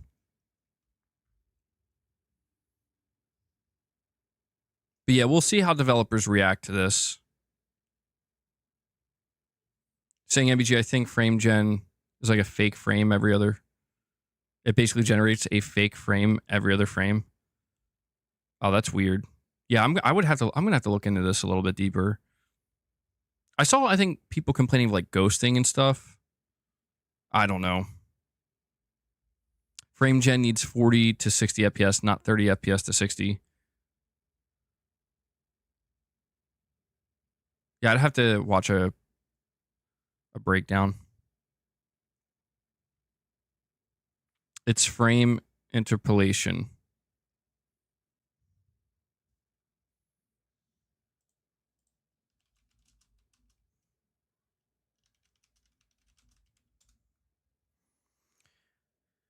Cutting edge, open, upscaling, and advanced frame generation technologies to help boost your frame rates in supported games and deliver high quality, high performance gaming on virtually any hardware.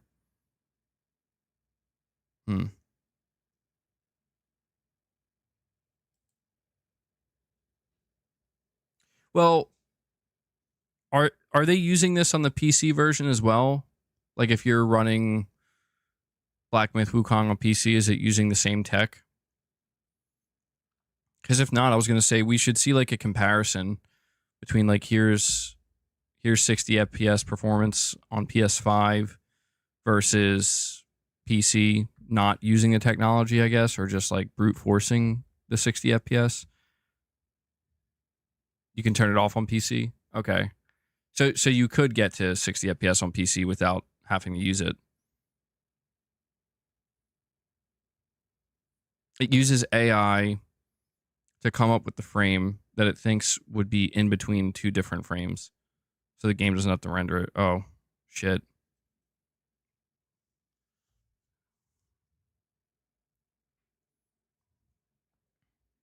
Saying it can be used, though, and it feels good at 40 or 60 FPS.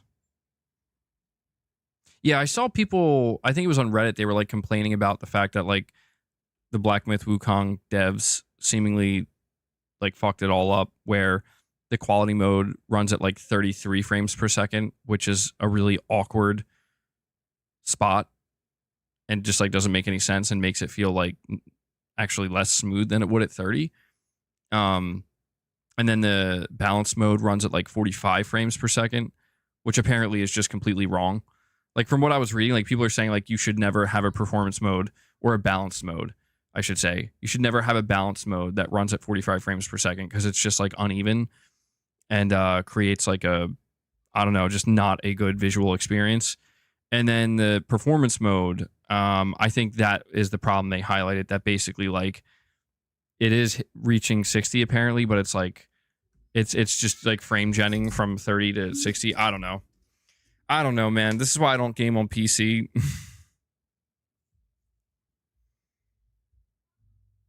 Waylark with another super chat says, my younger cousin has laughed at me before for playing on consoles. He and his friends are all on PC. Maybe it's a new gen thing. Oh, damn. Yeah, I don't know, man. It's going to be awkward for me, and I think a lot of us. It's going to be really awkward if like 5 years from now, like the console is just totally like a joke. I don't think it will be. I don't suspect it will be, but it would be depressing if that's what happens. I don't want that to happen. What would have to happen in the console space for it to not turn out that way, right? I don't know.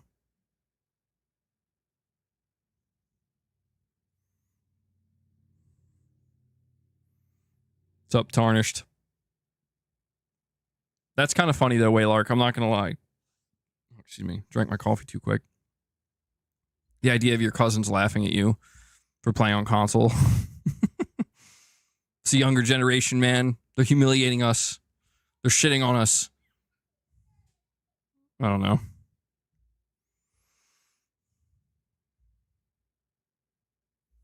Steve says, thank God for my 4080 Super. Consoles will succumb to the pressure and go modular eventually to keep up. I don't know, man. Nintendo's held strong so far, you know, and they're not offering anything cutting edge. Yeah. Angry Well Watcher says apparently Genshin Impact hasn't been on Xbox for the last 4 years. Hoyoverse has released both Honkai Star Rail, I love that name, and Zenless Zone Zero since then. Crazy. Yeah, I saw that was announced during Gamescom, like Genshin Impact finally releasing on Xbox, and I feel like I heard that a while ago that game was not on Xbox, so I just kind of assumed like I guess it's just never gonna go, but I guess they eventually got around to it, and I mean I don't know what their expectations are. I mean, are there Xbox players, like were they waiting for that? I don't know. I'm totally out of the loop with some of these games like Genshin Impact. I have no idea.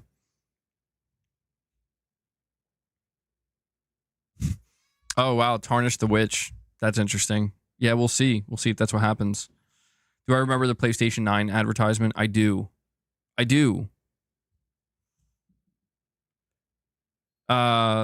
Yeah, we'll see, Angry Well Watcher. I mean, I know these games like Honkai Star Rail and Zenless Zone Zero, they're so damn popular, but they have just never even remotely appealed to me. Ever.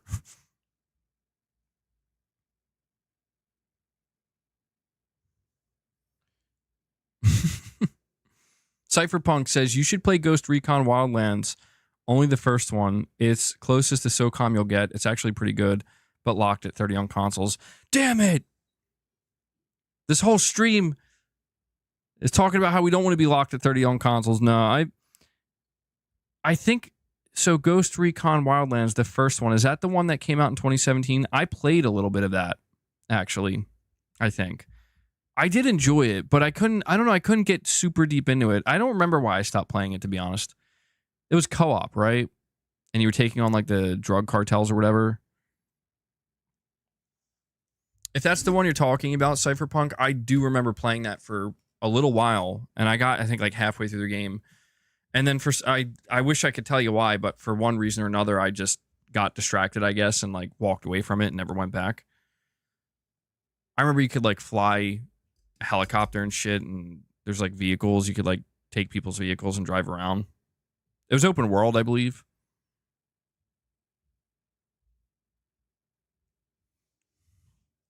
Capono doesn't forget, bro.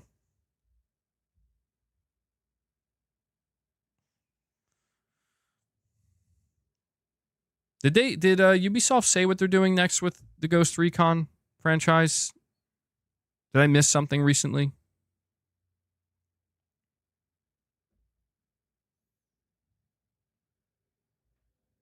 Do I think Sony will just lay low in 2025 and just market / rely on GTA 6 and the PS5 Pro? Oh, hell no. They better not. No, in all seriousness, I don't think they're going to do that. Sony still wants to sell consoles, man. I think people need to keep that in mind, that Sony still cares about selling consoles. They want the PS5 generation to be the strongest generation for them in terms of like, or not the strongest, but as strong as it can be. Money-wise, they want it to make the most money than any other PlayStation generation. So they're still going to push. Yeah. Doesn't mean they're not going to save stuff for PS6. They are, but they're still going to push.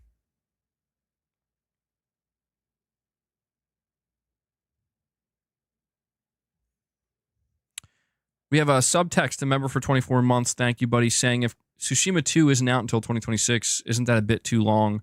Ragnarok took 5 years. Spider-Man 2, 5 years. Horizon Forbidden West, 4 years. Rebirth, 4 years. Seems too long. Yeah, I will say that considering we've gotten all of these sequels in a relatively, I mean, I don't want to say a short amount of time, because 4 or 5 years is not a short amount of time, but the idea of Ghost of Tsushima coming in 2026, it feels like it would take basically a year or 1 to 2 years longer than these other games. I mean, my only thought, the only thing I can figure if that were to happen is maybe it was because it took them a little bit longer to start working on a sequel. I say this because they had the Ghost of Tsushima Legends mode that they released a couple months later. I think it was a couple months later. And they did support that for a little bit. They didn't add new content, but they were like basically making sure it wasn't a broken mess, I guess, and just seeing how people were responding to it. But then a year later, they had the story DLC, the Iki Island, or Iki, however you say it. They had the DLC, the story DLC, and they had the director's cut. So, you have to wonder if maybe they didn't start full development on the game or really go all in with the development until maybe sometime in 2021, maybe even late 2021. And if that's the case, then maybe it would explain why it would take a little bit longer. But yeah, I don't know. There is a chance, dude. Let's not listen. Shinobi 602. By the way, I want to say this because last week Shinobi 602 was the first person. He was the first and the only insider who said, tune into Gamescom next week. There's going to be a big Xbox game or whatever announced. And he, not too long after, like, deleted those posts. And people were saying, oh, it's because he's taking it back. He was wrong. No. It turns out he deleted those posts not because he was wrong, but because he clearly didn't want to draw so much attention to it. He's probably one of the most reliable insiders, but he doesn't really give info too often. But one thing he did say earlier this year is that Sony's got like multiple first-party games lined up for next year. He did say that. He said that it's going to be a pretty big year for Sony. So don't be shocked if Ghost of Tsushima ends up being one of those games, potentially. I don't want to say it's likely, but it's certainly possible. And Mrs. MBG comes in and drops a membership given back here. She's dropping another single for you guys. Mrs. MBG's like, we need to get that member train rolling. It's only a matter of time until the beast awakens and demands treats. Thank you for that, Mrs. MBG. W's in the chat.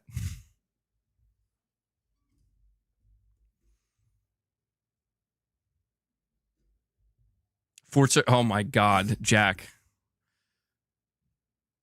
Maybe a Forza Horizon 5 PS5 port gets a trailer at the PS5 Pro event. Could you fucking, oh my God. Could you imagine? Holy shit. No way. No way, man. That'd be too much.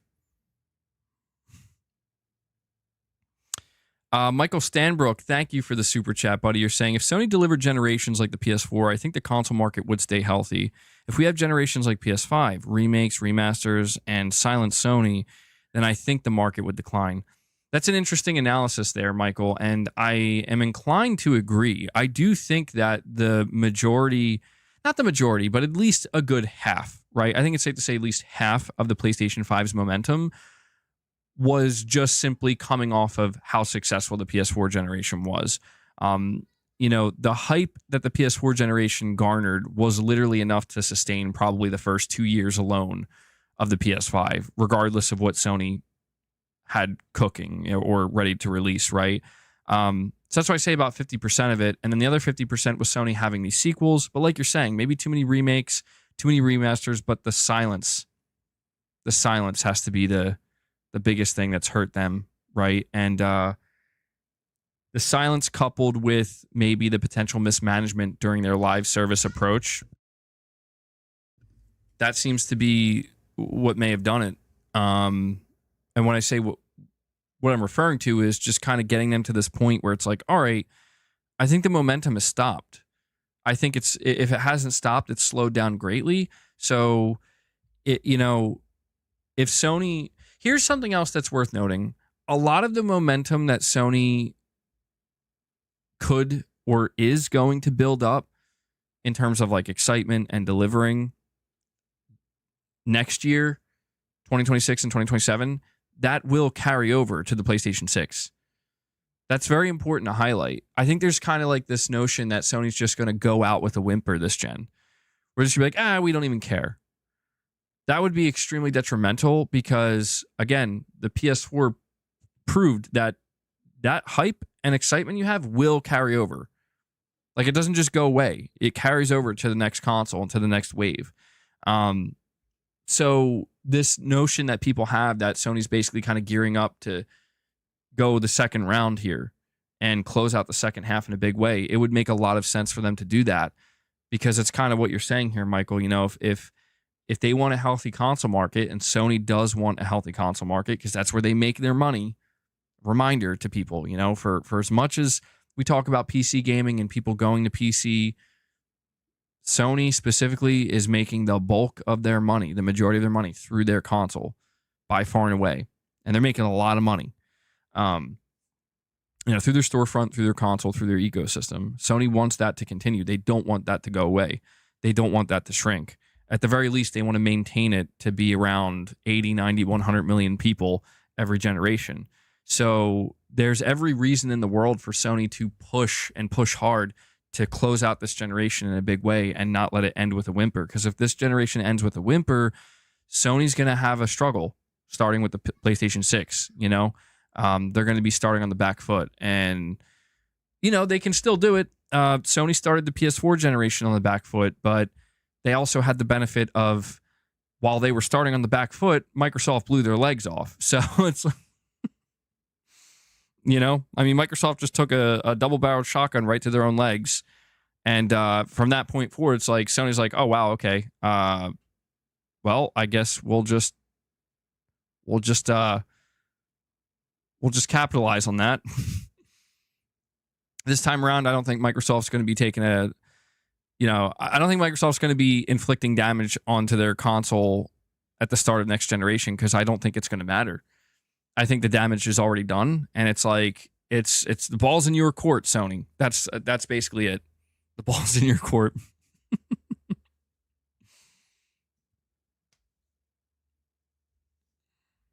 Don't you just love the imagery I come up with? Alex Mercer gets it.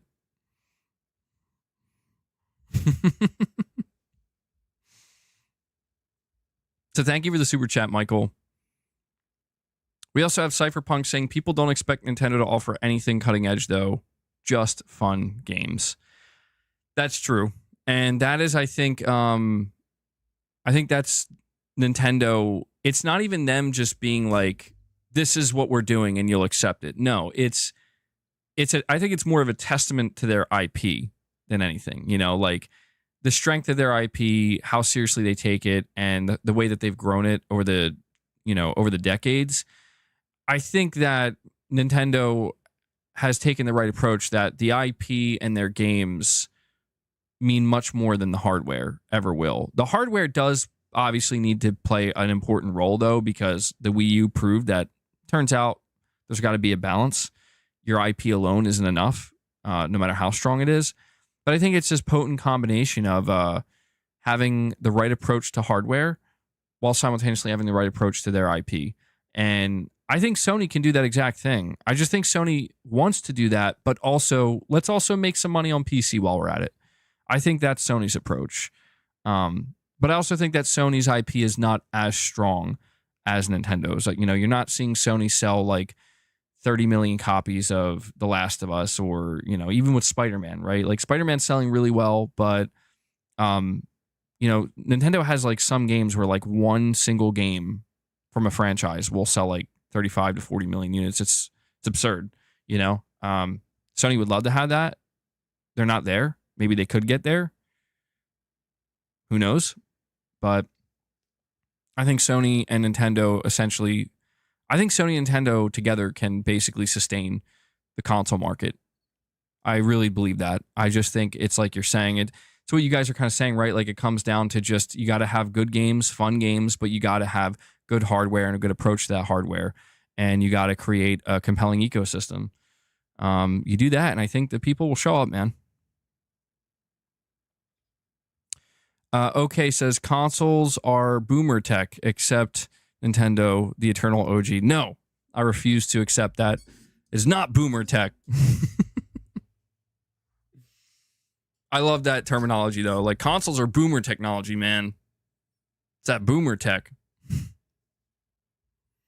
Gavin House says Concord concurrent players on Steam 617. Horrendous. Holy shit.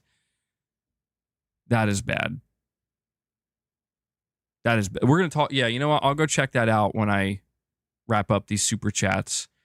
Waylark, you're saying, why would anyone want a near 4-year-old Horizon game? Wait, Waylark, what is this? What are you referencing right now? Are you talking about Horizon Forbidden West?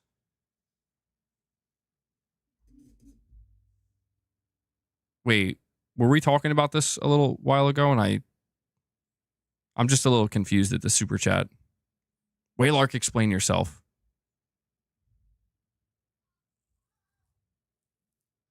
You're saying don't derail to Concord, please. Well, I at least got to go. I totally forgot that the reviews are apparently out today.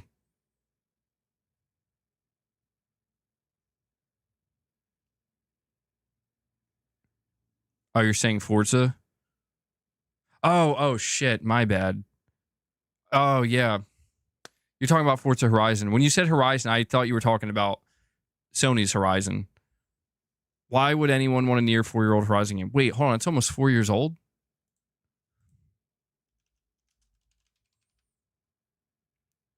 Oh, holy shit. This November, it'll be 3 years old. Oh, my God. I didn't realize it's been that long. That's weird. I don't know why I thought Forza Horizon came out like last year or something.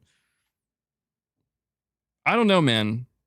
I think Forza Horizon would sell really well, even if it is like 3 years old or nearly 4 years, if it maybe comes out next year. Steranko, you're saying, what is your favorite console of all time? My mind immediately goes to the PlayStation 2, truthfully. The PS4, I will say, like, dude, the PS4 was fucking insane with some of the games I played on it. I don't know if the PS4 outdoes the PS2. The PS2 is like, I don't know. It could be the nostalgia, but I feel like if it wasn't for the PS2, I don't know, man. I just wouldn't be into gaming the way I am today. I mean, I was there with the PS1, but I was really young with the PS1, and I enjoyed it, But it wasn't until the PS2, like I'll never forget how much I wanted the PS2 and how much the PS2 did not let me down. Like I remember when I got it, I think I got the PS2 in 2002, so I was a little bit late to it. But I remember when I got it, man, it was like, holy shit, this is everything I could have imagined. And I played the PS2 for many, many years after that. Come to think of it, dude, yeah, the PS2 generation, that's weird. That's I had it for a long time. So many games, so many memories. I think I got to say the PS2, man. The 360 is up there too. I got to admit though, the Xbox 360 was fucking awesome. I don't know if I can say the 360 trumps the PS2 or even the PS4 gen. Because the PS4, like I came to the PS4 late, but I was like, oh my lord, what the hell? What was I missing out on here? But the 360 was amazing as well. Peak 360 days, good times, dude. Good times. We also have Alex Mercer here saying, just for that, here's $2. Only NG style. Well, thank you for that, Alex Mercer. I appreciate the support. And we also have OK saying, Death Stranding 2 at TGS indicates no showcase. PS5 Pro soft launch. I don't want to say it indicates no showcase. I don't want to say, God, dude, if Sony doesn't do a showcase, I'm going to fucking snap. I'm going to snap. I'm going to lose my mind. It's going to be bad, but I don't know if you can hear my son. He's out there screaming. That's how I'll feel. That'll be me. I'll be just screaming. I'm just going to do a whole stream just screaming if there's no showcase. No, I mean, I get what you're saying. Okay, it could indicate that this is how they're going to do it. Sony's going to show up with Death Stranding 2 at TGS, but they're not doing a proper showcase, and they're going to do a soft launch of the Pro. Here's why I think this would potentially be a mistake, okay? As of right now, Sony has nothing for January, February, or March. They have nothing for the first quarter of 2025.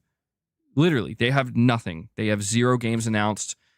The only thing that could help Sony through the first quarter of 2025 are maybe people being late to their holiday games like Astrobot or Lego Horizon or Until Dawn or something, waiting till January, February, March to buy these games. The PS5 Pro inherently would help them because people are going to buy the Pro just to have the new hardware.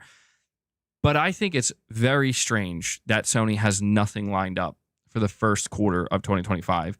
And when I look at the trajectory, it's like the opening is right there. It's literally right there. Like right before the holiday season, oh, here's what we're going to have for 2025. It's right there. We have nothing. Now we're going to have something. And a Death Stranding showcase or presentation at TGS. I mean, yeah, could we see Death Stranding twice? I don't know. A soft launch for the PS5 Pro would be so fucking underwhelming, dude. It really would be. Like, that's kind of my fear. If Sony soft launches the PS5 Pro, it's like, I'm afraid they're basically going to confirm, like, they're going to validate the people who are like, so there's no point to this thing. That's what worries me. They're going to like validate, like, yeah, they were right. There's really no point. We don't have much hype. But at the very least, when we see this Death Stranding 2 presentation, and I'm going to talk more extensively about this on Sunday. I wanted to kind of save it for that. But at the very least, we will see that extensively, and that will likely be running on the PS5 Pro. But I don't know, man. I don't know. Saying Gammy said no point over a showcase. I just mean like Sony, I will be genuinely surprised. And I know maybe I shouldn't be because it's like, well, look at the PS4 Pro. Sony didn't reveal a bunch of new games alongside the PS4 Pro. That is true, but Sony was in a different position. I want to remind people of this, and this is the most important thing I could put out here. Again, I'm probably going to repeat this on Sunday, but I'll just say it here now. because it's being brought up. I want to remind people that when the PS4 Pro was announced, it was announced September 2016. What happened 3 months prior to that announcement? Sony had their E3 2016 presentation. Sony's E3 2016 presentation knocked it out of the fucking park. They announced a whole slew of new first-party games, and people's minds were blown. Okay, so that is what happened 3 months prior to the reveal of the PS4 Pro. So when Sony revealed the Pro and there weren't really a bunch of new game announcements, nobody cared because we just got them. We just got the new game announcements. This is why I think they cannot take the same approach with the PS5 Pro, because we're not in that situation. We're in the opposite situation. We have no new game announcements to look forward to outside of Death Stranding 2. And I guess I'm loath to count Wolverine, I'll be honest. We have to count Wolverine because we know it's coming. But it's like there's literally just one CGI trailer of Wolverine out there from 2021. Outside of that, the game may as well not exist, you know? So it would be a huge mistake, in my opinion, for Sony to come out, roll out a PS5 Pro, no new game announcements, maybe Death Stranding 2, and that's it. And here's some games that already came out that'll be enhanced, because it's not going to solve the biggest problem that people currently have with PlayStation, which is, where are your new games? Where are the upcoming games? Where are the announcements? Where's your first party? Where's the roadmap? I know not everybody cares that much. Yeah, and that's true too. Uncharted 4 was set to release in 2016 as well. So when you think about it, 2016 was a fucking massive year all around for PlayStation, and the Pro was just kind of a stepping stone along that year. And it could afford to be a stepping stone, I would say. Just one stepping stone after E3, and with Uncharted 4 that year, it's just, things are different now, man. Things are different. And I do believe that Sony needs to, I would like to believe that Sony is aware that the PS4 Pro got off to such a good start, and people were okay with you not showing new games alongside of it because you just had one of your biggest E3s in your history just a couple months earlier. The only thing we had a couple months ago was a state of play that people fucking hated or just were very let down by. So I think the pressure's on, man. I do. I don't want to see Sony drop the fucking ball. I just don't, because it's just come on. I expect better. I do. I have a higher expectation of PlayStation than No, I'm not trying to be doom and gloom. I'm not. If anything, I'm saying the opposite. I expect greatness, Sony. God damn it. No, I just expect them to get back on the horse, man. That's all. Bro, your last showcase fucking sucked. Your last state of play was, you had a great state of play in January, but then you had one in May that was yeesh, what's going on? And now we don't have any roadmap. We don't know what's coming in 2025. We don't know what the second half of this gen looks like.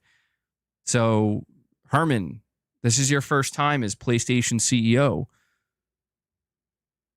Kick it off with a bang. Show us what does Holshino, Holshinoism, what does the age of Holshinoism look like? We know what the age of Rhintology looked like. Don't let us down, Herman. We have Cypherpunk saying, if Switch 2 even runs games at 1440p, they only have to re-release all Switch 1 games and they sell tons. Breath of the Wild running at 1440 at 60. Yeah, that's a good point, Cypherpunk. Yeah, that's a tactic that Nintendo has utilized, obviously. Sony's utilized it. Every console manufacturer's utilized it, but it's an effective tactic, If they can show one of their first-party games, really kind of just looking really good, really well optimized, that can go a long way. It's if it's exclusive to that hardware, that can go a very long way in being okay, yeah, I'll buy it. I'll buy it. I want the game, but man, the game also looks really great. Like looks like it's going to look and run really great. It's going to be like a showpiece for the hardware. It's an extremely effective tactic. It always has been. And again, like this is what I'm saying. You're talking about the Switch 2.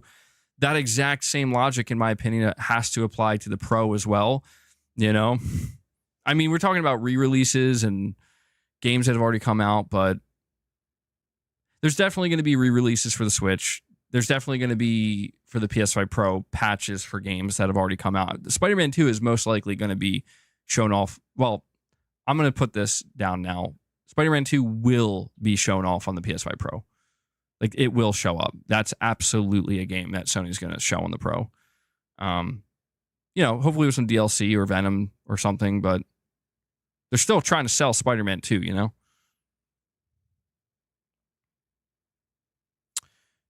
Oh my God. It just made me think Sony's going to go into this holiday with the PS5 Pro trying to like they're going to, oh my God, it should be fucking obvious what they're going to do. Oh, how could I have missed this? Duh. I can't believe I missed this. Sony's going to reveal DLC for Spider-Man 2 during their PS5 Pro presentation, but it's going to come with the complete edition on PS5 Pro. Like, they're going to resell. They're going to try to like basically make Spider-Man 2 the big holiday tentpole game again for people who haven't bought it yet. Or for people who might want to, I don't know. I guess you wouldn't double dip if you already bought Spider-Man 2, but you'll at least buy the DLC separately. But it's a good marketing point. PS5 Pro, a new Spider-Man 2 box art, Ultimate Edition, Complete Edition, whatever you want to, a director's cut with a big DLC attached to it. Or at least like an Icky Island size DLC, you know? Like what we saw with Ghost of Tsushima. That, I can't believe it took me this long to realize that.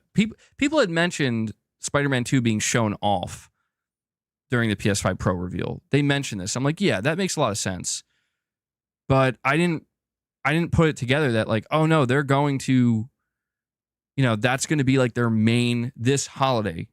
By the way, this November, their main, you're going to see like PS5 Pro Spider-Man 2 Complete Edition next to it. They might reveal Venom as well, but that won't be ready to release this holiday. It's a good idea. If they're not doing that, then Sony, hire me. That's a good idea. I'll help market this shit. No, to be clear, no, I would not buy the complete edition of Spider-Man. I already own Spider-Man 2. So I would just buy the DLC if I'm interested in the DLC. But it's a smart idea, you know? It's a good idea where it's like, you know, here's the PS5 Pro, super powerful. Here's Spider-Man 2. Here's what Spider-Man 2 looks like on the PS5 Pro. Enhanced. Ray tracing everywhere. Looks beautiful. And here's brand new content for it as well. So everybody wins. If you're not a PS5 owner and you held off, you might be interested in that, I don't know, that PS5 Pro Spider-Man 2 Ultimate Edition combo, you know, or Complete Edition. If you already bought Spider-Man 2, you get to look forward to the upgrade, and you'll probably buy the DLC. I don't know how I got to that, though, from talking from Cypherpunk Super Chat, but here we are. Fred Vance, you're saying they may wait till October to do a showcase, preventing any game from being forgotten by a showcase. That would be a fascinating scenario. An October showcase would truly throw me off because, I mean, look, Sony at this point has proven they could do a showcase whenever the hell they want. But I think, yeah, we've seen them do showcases in September. And so if they don't, like, if they were to do a showcase in October, it would throw everybody for a loop. Because if we go through September, like, dude, I was going to put out a tweet of like, you know that gif of like Jordan Peele sitting there, like profusely sweating, like, you know, just looking real nervous. I was going to put that out and I was going to say something, and I might still put this out later, but like, you know, when you enter the last week of, or when August is almost over and there's still no rumor from Jeff Grubb about a PlayStation show. I mean, that's like basically where we're at right now, where everybody's kind of like waiting for some kind of rumor to pop up where it's like, oh, I heard the show's coming. But so far, we haven't heard anything from anybody reliable. And so if we were to go all of September with no show announcement, nobody would assume that we're getting a show in October. And that would actually be kind of fun, though, because Sony would shock the shit out of everybody. Or it's be like, actually, surprise, we're still doing a show. We're just doing it a month later than you thought. That would be, that would actually be kind of cool. It'd be torturous, but cool. It would be really cool to just see everybody caught off guard. Like, holy shit, I didn't think this was possible, you know? I thought it was over. I thought it was Jover. They could just do a state of play. It's going to be, dude, listen, if Sony announces a state of play like the first or second week of September, it's going to be fucking hard not to be disappointed, dude. It's going to be hard not to be disappointed. You know, people are going to be so let down because it's just like, how long, dude? How long do we have to wait for a proper showcase? How long? 2 years? 2 years? You kidding me? It's going to be a bloodbath. You know what would be funny, though? It's like they do a state of play, but it's like the best state of play ever. It's like they fucking reveal Ghost of Tsushima and shit. It's basically a showcase in the state of play. It's like a mini showcase. I'd be cool with that. But you know they won't do it. All right. Thank you, Fred. I appreciate the super chat. We also have Angry Well Watcher. He says, Horizon Forbidden West is getting dropped from PlayStation Plus. Mark my words, Sony is gearing up for another print run. Game of the Year version with DLC plus bells and whistles. Lego Spike. Angry Well Watcher's got it on lock, bro. I didn't even think of that. That makes so much sense. Absolutely. You are absolutely correct. Yup. Horizon Forbidden West, PS5 Pro Enhanced, baby. Game of the Year edition or director's cut. All the bells and whistles. The real question is, well, I guess it already got DLC, so it would be Horizon Forbidden West, the Burning Shores DLC. Do you think they would add anything more to it?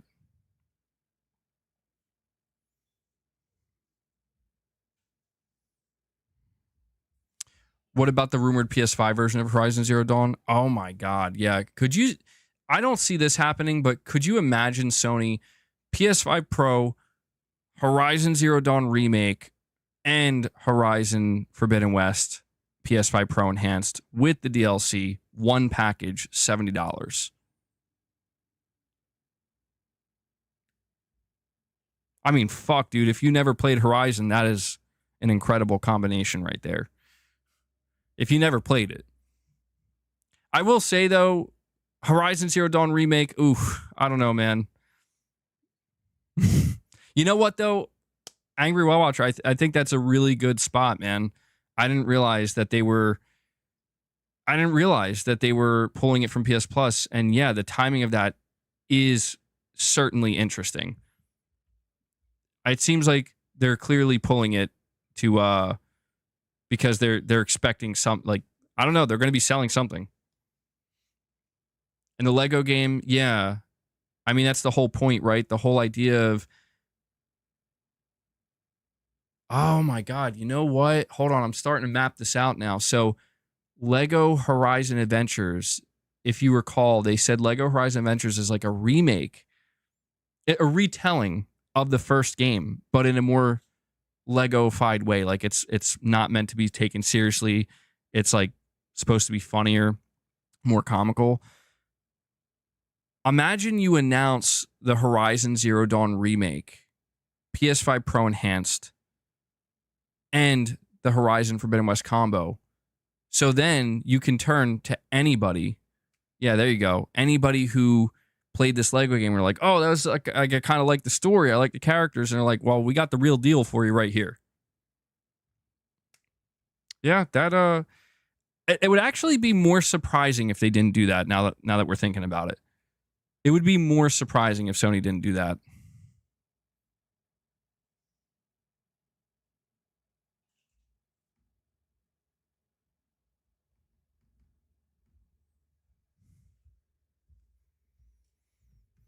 And there's also the multiplayer game, dude. Oh my God. How many fucking things do they have in development for Horizon?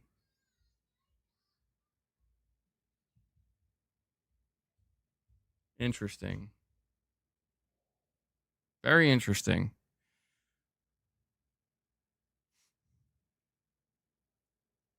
I will say, like, Horizon's not. Yeah, where's Horizon Sports? Horizon Kart. Horizon's not my most favorite PlayStation IP, but I have to admit, man, it is a game that I would definitely be interested to see how it would look on the PS5 Pro, like Horizon Forbidden West. Seeing that game like fully decked out on the Pro to like it for it to be like a showpiece with the Decim engine, I'd definitely be interested to see like what's that going to look like. But yeah, I do think that Sony's got to be a little careful with how much they saturate the Horizon brand, because I do think that maybe, I don't know, it's hard to determine if it has as much strength as it once did. We'll find out. We'll have to see how much the Horizon Lego game sells. There's been rumors of a new Uncharted, by the way, for many years now.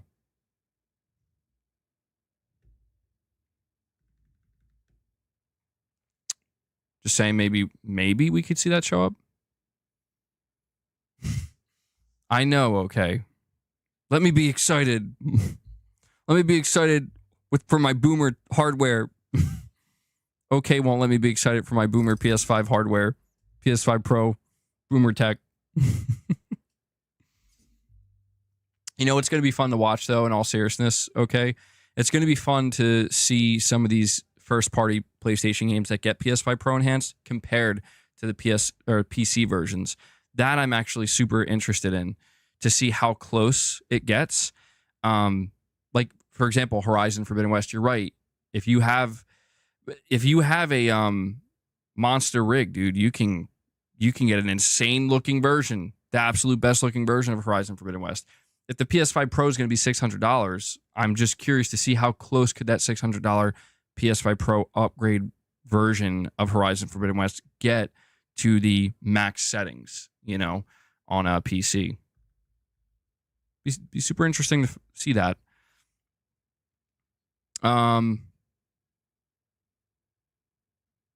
We got PlayStation Pete coming in saying played Wukong, it's difficult. Got lost sells PS5s.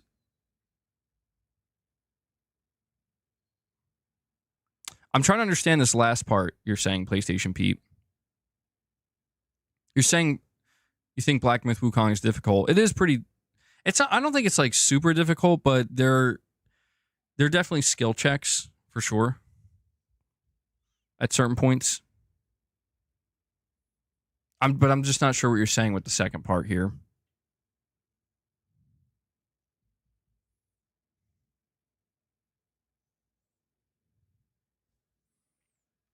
We also have Waylark here. He says, do you see the PS5 becoming a hindrance to the Pro in the next few years like the Series S is to the X? Devs wanting to push things, but the base model holding them back. No. And the reason why I say this is because the problem with the S is that the S almost feels like a half step for a new generation. To whereas the Pro it's a half step.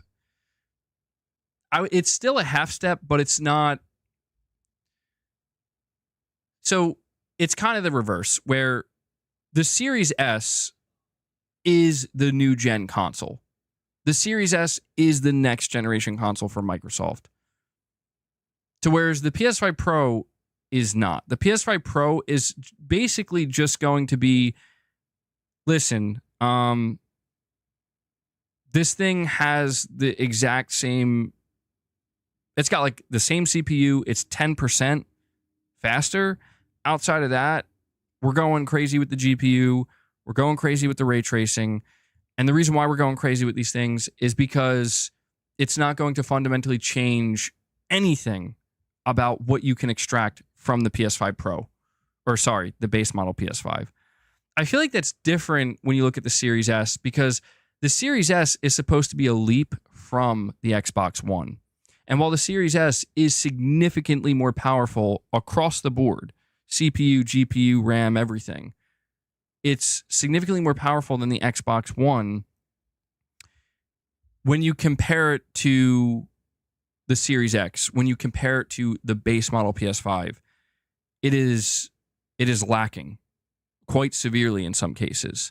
At least it comes off that way with, some of the games that are being developed for it. So I guess to me, I guess I'm trying to say that like the PS5 Pro is working from a baseline that has been proven, at least up until this point. This could change. I mean, I don't want to say there's no possibility of this happening, Waylark, but right now, 4 years into the PS5, it's been proven that the baseline PS5 model seems to be good enough.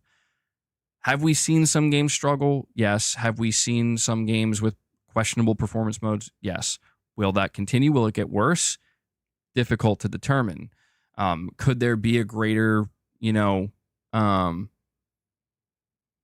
there be an abundance of games that start to struggle on the PS5 as we approach the PlayStation 6? Maybe. But I'm going to say that's less likely because the PS5 base model has proven to be a perfectly fine and competent baseline for the type of games we're getting now, to where it's only occasionally we see one or two games every now and again that's like, okay, this game's got to be locked at 30, or the performance mode is just going to be complete shit because, for reasons. The Series S, I think the biggest problem with that console is it's proven the opposite. The Series S has proven it's not a good baseline. The Series S, dude, you had developers questioning not even at the launch of the Series S, when the Series S was first revealed and the specs were revealed, there were some AAA developers that were immediately coming out being like, oh, I don't know. I'm questioning this. I'm a little worried. What about that split RAM? Stuff like that. And I think that's the main difference, right? Is the Series S has kind of proven it's not enough for baseline next gen. It's not enough horsepower. It's just not capable enough. It doesn't offer enough. The Series X does. The base PS5 does. Are there some developers who are ready to already go beyond the PS5, beyond the Series X? Yes, I'm sure there are. I mean, you look at Unreal Engine 5. Unreal Engine 5, as we established, it seems like it's an engine that's kind of already starting to go past the PS5 and Series X, and that's something that Sony and Microsoft had to contend with, and the development teams have to contend with. But I think the PS5 Pro is not going to cause any type of hindrance. I think it's just a matter of most games, if not all games, they're just going to have higher resolutions, higher amounts, better ray tracing, more ray tracing, and I think on some rare occasions, some performance boosts. And that performance boost, I don't think, like, I could actually see the Pro offering more 120 FPS, 120 hertz modes for games, or just modes that go beyond 60 FPS, 80 FPS, 90, something like that. I could see the Pro doing more of that because, again, most of these games are going to have 60 FPS performance modes already. But yeah, man, I just think that Microsoft went in the opposite direction this generation, and I understand why they did, where they were like, we're not going to do a mid-gen refresh. We're going to do the opposite. We're going to do a less powerful base model. And I think that has absolutely proven to be a major thorn in their side, because the worst thing that I think could happen with the PS5 Pro situation is maybe Sony finds that it doesn't get as much support as they thought it would in terms of what developers are doing with it, with the extra hardware. Maybe it's a bit more limited in support than they expected. That, I think, is maybe the worst outcome for them. And that would be problematic for people who invest in the PS5 Pro, but right now, I don't know. I'm not seeing any major problems. I don't suspect any major problems are going to crop up like that. It would be surprising if they did.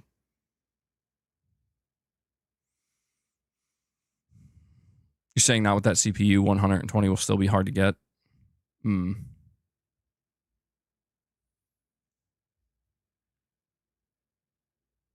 We have Laman here saying, how would Until Dawn 2 look to you? Imagine.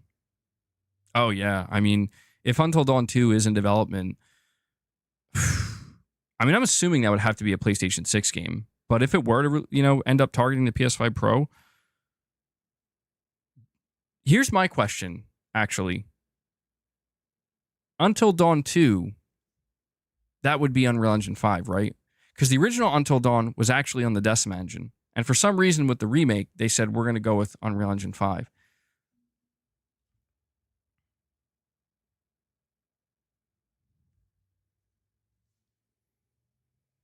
Heard some developers saying the PS5 was pointless. I think you're saying the PS5 Pro.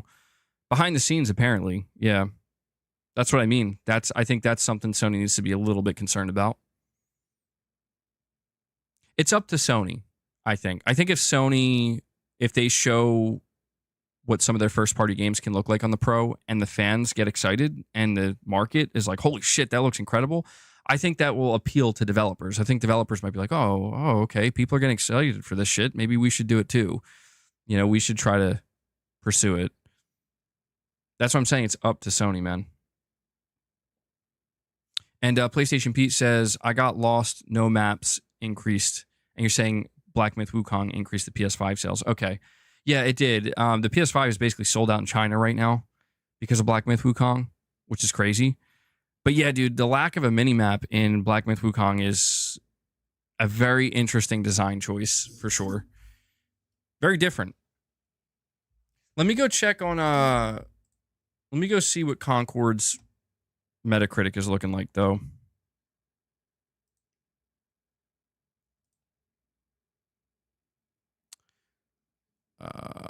Hold on.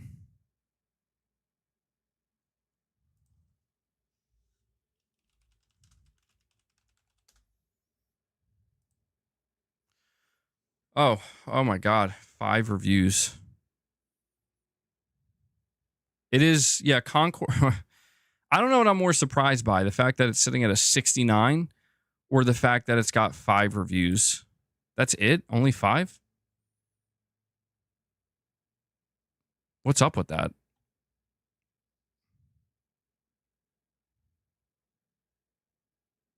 Why only 5 reviews? Let me go see what the reviews are saying. Should be easy enough.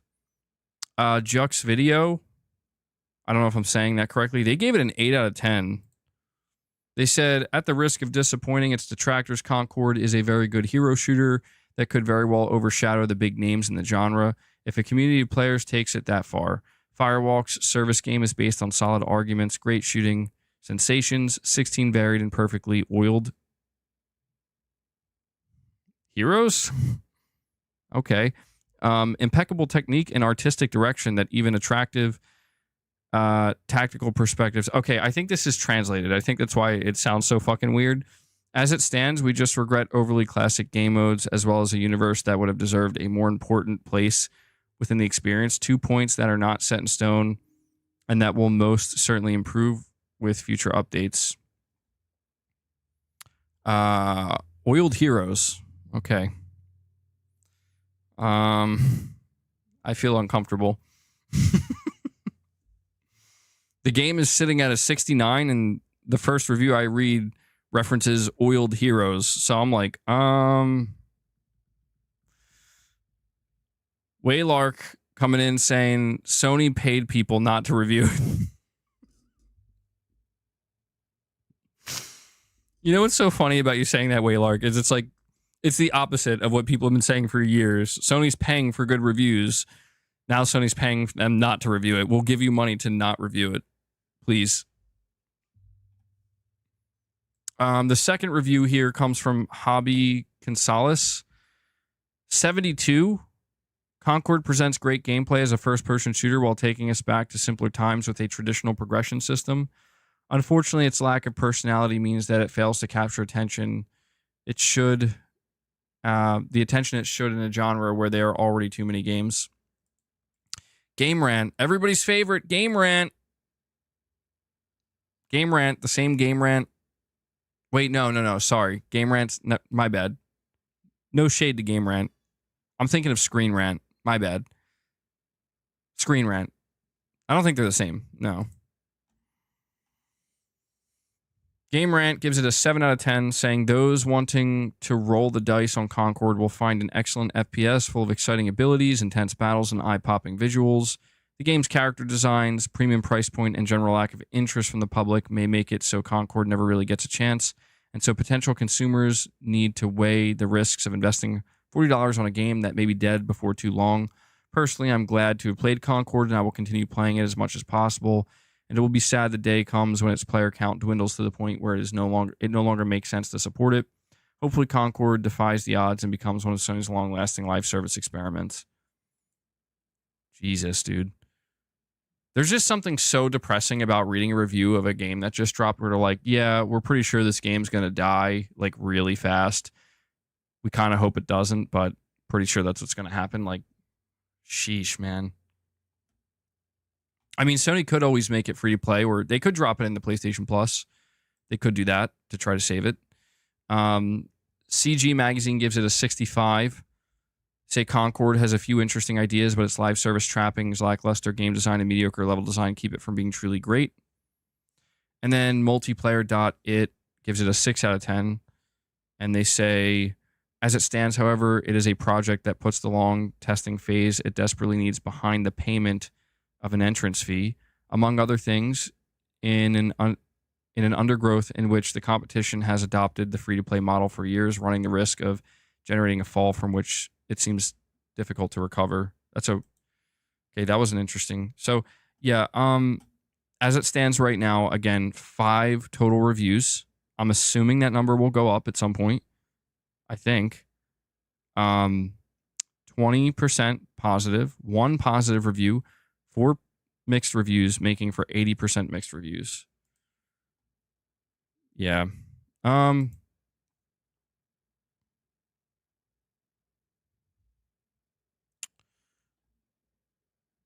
Well, I can't say I'm even a little bit surprised.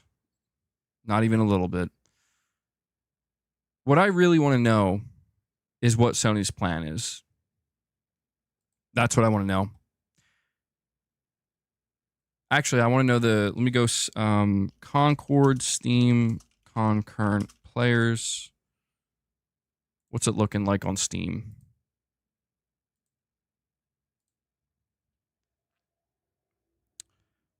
$612 people playing the game.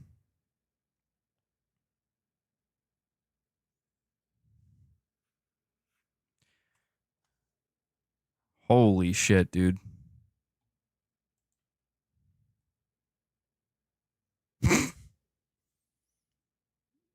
Rudy, wait, that you are joking, right? Concord movie coming soon? I have to actually ask if you're joking because I really don't know at this point. Saying search for reviews on Google, there are more. I think I got my fill, Irfan. Unless there's something important. Concord movie starring Tom Holland. Tom Holland's gonna play fuck, who's he gonna play? Play the alien dude. I don't even remember the name.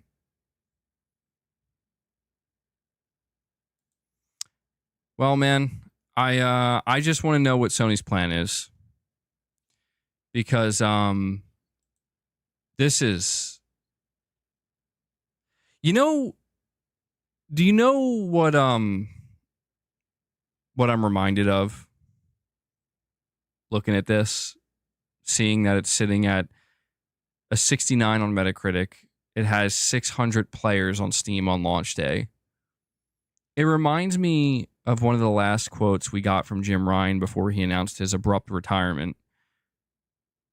And I don't have the quote in front of me, but basically it was during one of the last investors meetings or one of the last earnings, and he essentially said he confirmed what we all thought. And he was like telling investors that like we just need one or two of these games to succeed. And we expect that some of them are not going to. And when I look at this, this is literally Jim Ryan. He picked this game up. He picked the studio up. He picked this game up and he hurled this shit at the wall, checking to see if it might stick. But he left. He left before we could find out if it stuck. And instead, it turns out he picked up a pile of shit and threw it at a fan. And now Herman Holst and Hiroki Totoki have to clean up the mess. I'm only laughing at my analogy, that's all. You think you're saying it's Herman, dude? I'm telling you. You know what? If it is true that this falls on Herman, if this game is Herman's, like, if he's accountable for this game, like, it turns out Jim really had nothing to do with it, Herman better be sweating, dude. He better be sweating. Because, like, Herman, you ain't going to last long if these are the results you produce. But that's the thing, is, like, Herman's been the head of PlayStation Studios since 2019, so I don't think they're going to saying Concord is Herman all over it. Something about that sounds a little wrong. Well, you know what? Listen, man, I don't want to be too hard on Herman Holst because people fuck up, you know? I just hope that, like, the truth is, I just hope everybody involved with this learns. I hope the studio learns. I don't know that it's going to help them, but I hope that everybody watching, everybody involved, I just hope there's a lesson to be learned here. And that is like, look, you can make a good game. You can have a team with talented developers and you can make a good game. But if you start going in some direction that is going to be almost universally despised, whether it be aesthetically, thematically, whatever it might be, you start going in this direction that no matter how good your gameplay is, no matter how, you know, how talented your team is, you start going in that direction that you're going in a direction thematically that people are going to despise. So there's got to be somebody to step in and stop. Like, somebody's got to be wise enough to know, like, this is a stupid idea. You guys have good gunplay. You have good mechanics. You know, you have good ideas. But your whole approach to the aesthetic and the theme of this game, go back to the drawing board. Somebody's got to know when, you know, when to say no or when to go, you know, take a certain part back and it's got to be redone. Because, yeah, I mean, it's true, man. Like, these developers at Firewalk, I feel sorry because a lot of them are probably going to get laid off, dude. But that's like, you know, it's crazy to think.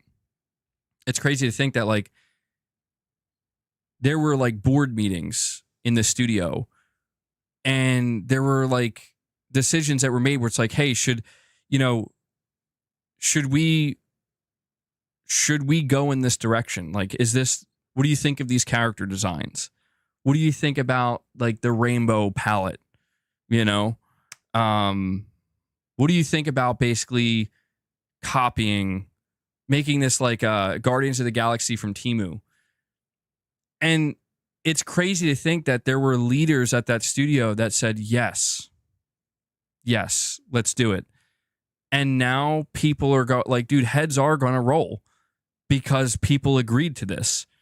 And that's why I'm saying it's necessary. Like, from a business standpoint, it's necessary to have certain people there that can make that tough call where it's like, I don't care how woke you want your fucking game to be and what kind of message you think you're going to send. I don't want my studio to shut down.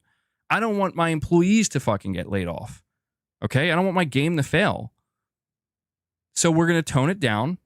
We're going to balance it out. We're going to rethink this. Somebody should have stepped in. Sony should have been the fucking one, dude. They should have been the one to step in and be like, we're changing some shit. Trust us.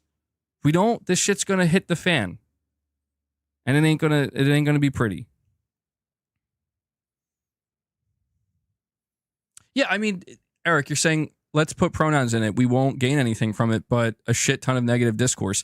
That's the thing. Like somebody could say, why do pronouns bother you so much? Dude, listen, I'm not here to fucking say they bother me or answer that question because I individually am not the problem. But that's a true statement, right? Like, let's put this in the game, even though we gain nothing from it. This does nothing but create discourse around our fucking new game. It's decisions like that where it's like, what kind of asshole do you got to be like, oh, we're doing it. We're giving the robot pronouns. It's like, okay, go ahead. See how that goes for you. God, man. People, this is what happens when people create shit in a bubble. You know, and that's what bothers me. When people create shit in a bubble, I get it. Like they feel really good about it. And they're like, it's like a team thing where everybody's looking at each other and they're high-fiving. You're like, this is great. But then they go out and they put it in the real world and, you know, they expose it to the wider world and they get humbled really quick where it's like, oh my God. The California bubble. California bubble. Yeah. Arnold should have fucking busted down the door of Firewalk Studios and been like, I'm just imagining a skit in my head, dude. Oh my God, the skits. I could.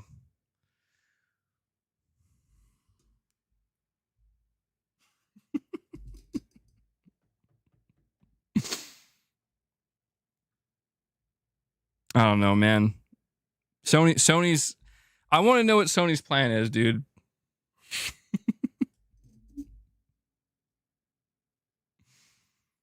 I did enjoy that one. I enjoyed that one. You know what's so funny too? There's this scene in this Arnold movie.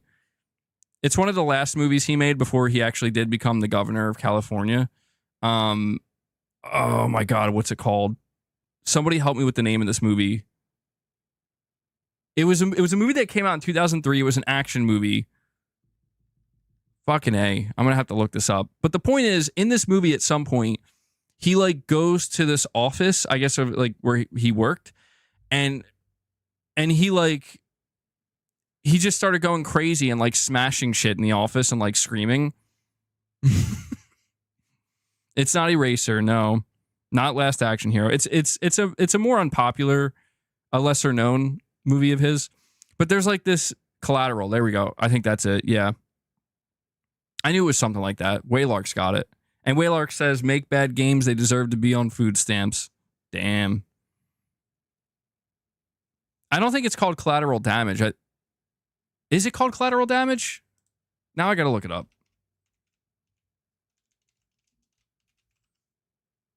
Oh, it is. Yeah.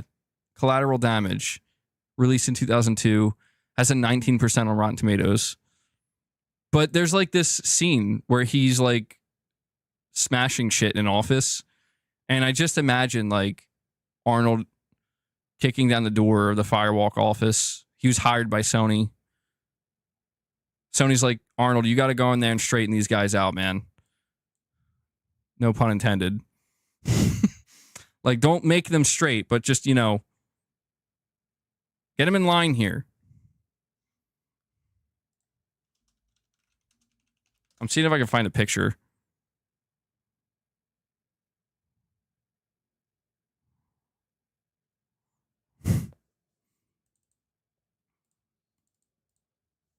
I'm checking something.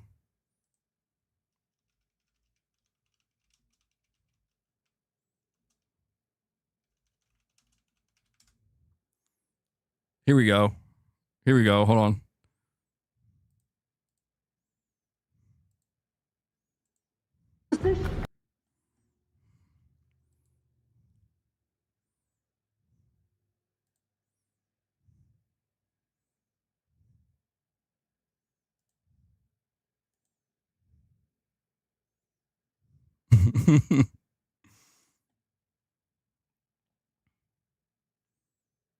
I gotta bring this up so we can watch it together.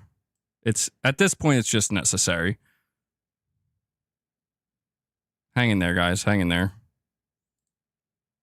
I never have this stuff set up ahead of time. but I did find the scene. I haven't seen it in a long time, so if it's a little bit underwhelming, I apologize.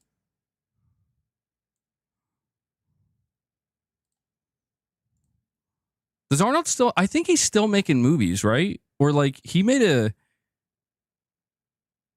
Netflix show, I think. And I watched it. It's called like Fubar or something. It's crazy he's still doing stuff.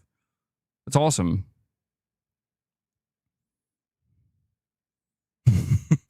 Oh yeah, that's a good one, Captain Hook. All right, let me bring it up here.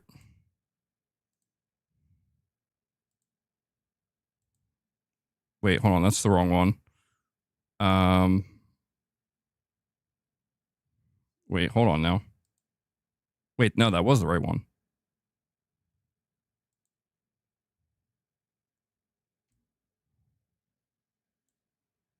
All right, so you want collateral damage? You want collateral damage?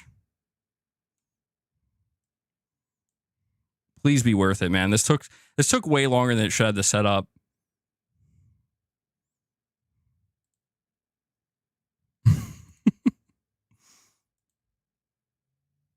I think I lost people in this process. Dude, okay, that was fucking worth it.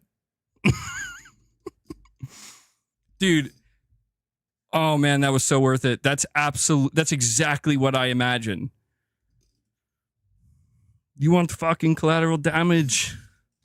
You want to put pronouns in your game. You want to give this robot pronouns. Starts fucking smashing the desk and shit.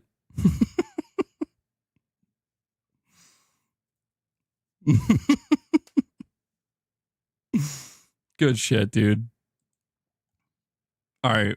It took a little bit to set up, but man, that was fucking worth it. That scene was better than I remembered. All right. Let's see where we're at here.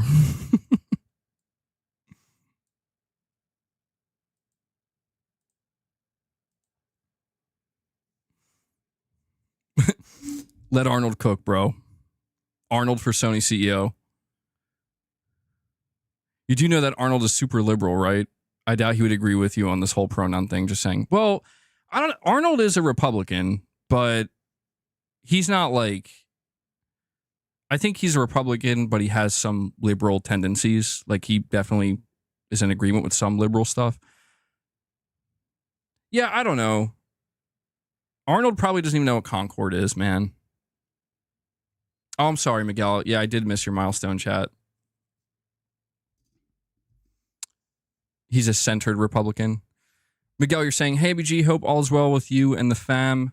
Well, thank you. I hope things are well with you too, man. You're saying this serves Sony right. They had a good working model, and then they invest half of their budget in games as a service no one asked for. Yeah, I don't think this is enough to dissuade Sony from continuing to experiment with some live service, but I think they definitely want to reduce the level of investment. I think that's obvious that they reduced the level of investment, and I think that they want to take it slower. And I think they're definitely learning from Concord of like, okay, well, we can check that off the list. List of games that nobody asked for. Certainly PlayStation players didn't ask for. Okay. Colorful, weird aesthetic hero shooter. All right. Check.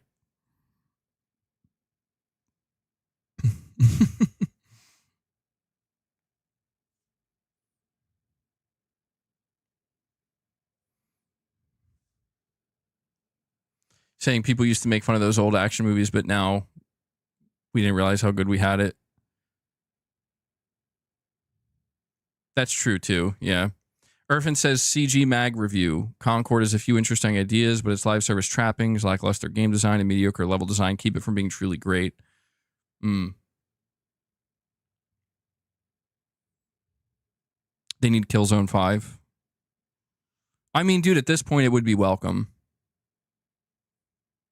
Yeah. A Killzone 5 would absolutely be welcome. Like, listen, I'm not saying Killzone 5 would be like a massive hit live service game that Sony can support for 10 years and make lots and lots of money on for 10 years straight. I'm not saying that, but what I can tell you for a fact, Killzone 5 would have done significantly better, like 100, 1,000 times better than Concord's doing right now. I can tell you that a Killzone 5 would have made Sony some money. It would have garnered some, probably a good amount of excitement. To be honest, it's been a while. It's been quite some time since we've had a Killzone. I think people would be very excited about Killzone right now. So, yeah, man, I think that I think Sony's got to they need to think about what they want to do. Herman's got some thinking to do. Dude, listen, I would love to be a fly on the wall right now. I would love to know what the discussion internally at Sony is right now. Because listen, I'm not trying to shit on Concord, but we can all agree, like, dude, this game is flopping miraculously. Like, there are people playing it. There are going to be people playing it, and I'm not even saying like the gameplay fundamentally is bad. That's the craziest thing about this, man, is the gameplay fundamentally isn't even that bad. It's just there's so many things that went wrong with this game that should have been course corrected that weren't, and it led to a head-on collision. You know, it's like a car crash in slow motion, and the result is quite staggering to me. I mean, this is going to go, like, let's just face it, guys. Like, this is going to go down as one of the biggest flops in PlayStation history. I'm dying to know. Like, somebody at PlayStation is getting somebody's I'm not saying they're getting fired, but I'm just saying somebody right now is getting reprimanded for this. You know? Is it worse than Mag? Was Mag a massive flop? I know Mag didn't do like that great, but I don't know, man. This looks like it's going to be one for the books.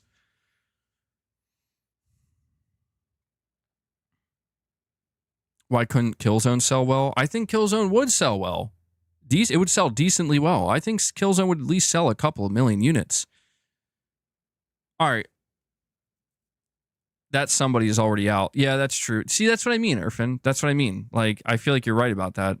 This is just a matter of, like, we just got to see it through. We got to check off the boxes and move on. Mag was 50-50 flop.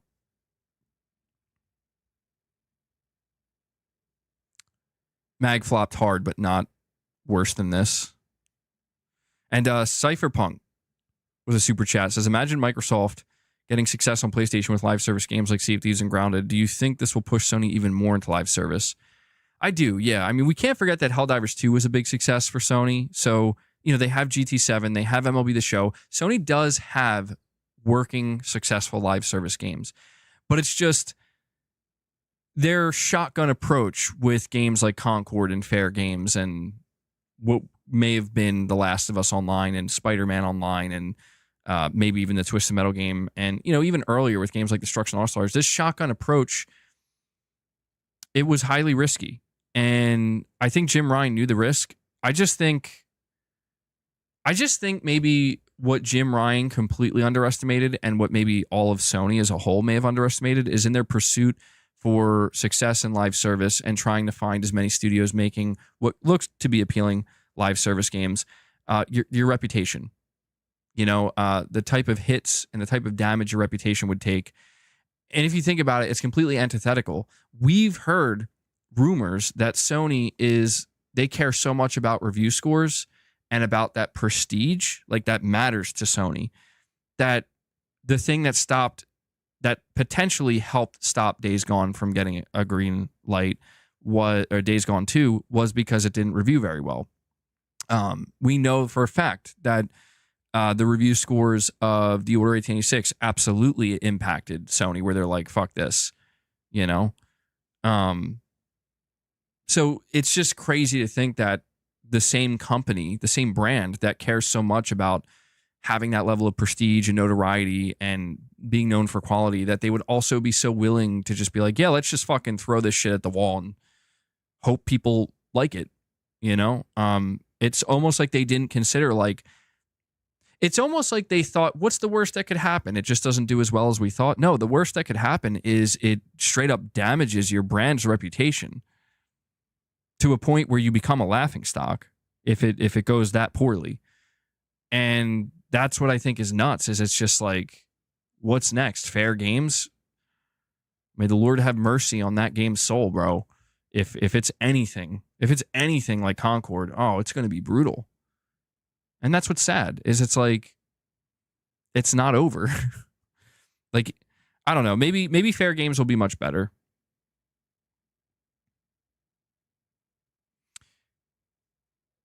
Waylark, you're saying maybe have Bungie go back to working with Activision for a future Destiny.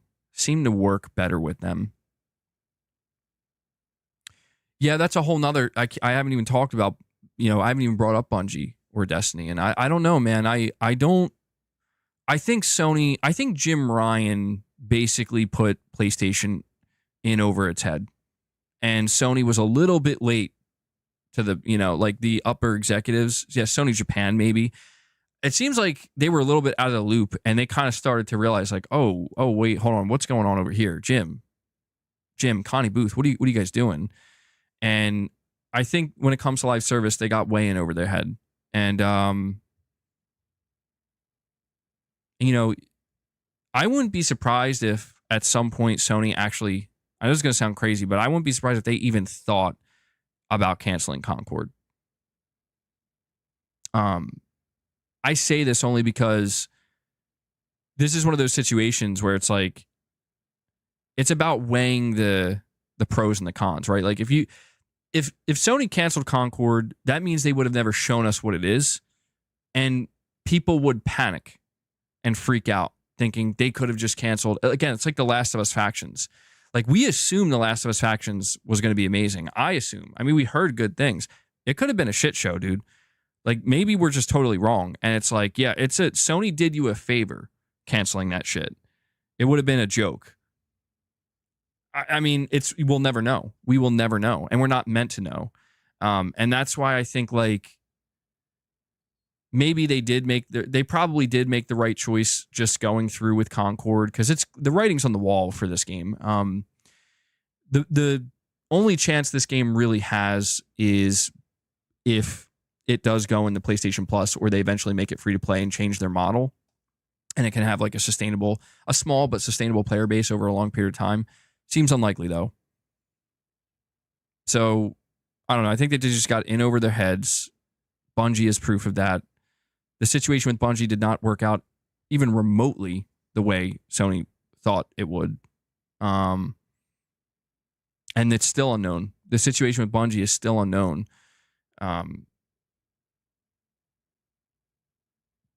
will never go back with Activision, no way, Lark. They'll never go back to Activision because they wanted away from Activision. And this is Bungie's whole thing, man. Bungie has not worked well with publishers ever. They didn't work well with Microsoft. They didn't work well with Activision. They're not working well with Sony. And I think, it's just one of these things where I don't know exactly why they never worked well with publishers, but it's clear that they thought they could achieve bigger things on their own. And maybe they could for a little bit, but then they get in over their heads. And it turns out you need a big publisher to be able to properly manage your shit, because you don't know what you're doing. You're in over your head. And that's why I guess there's this kind of hope that maybe Sony can be the one to get Bungie where they need to be, hopefully, over time. But remains to be seen. MBG, PlayStation Stars challenges. They're begging us to buy Concord, extra points for pre-order, extra points for purchase, collectibles for playing. Really? Yeah. All right. What are we thinking?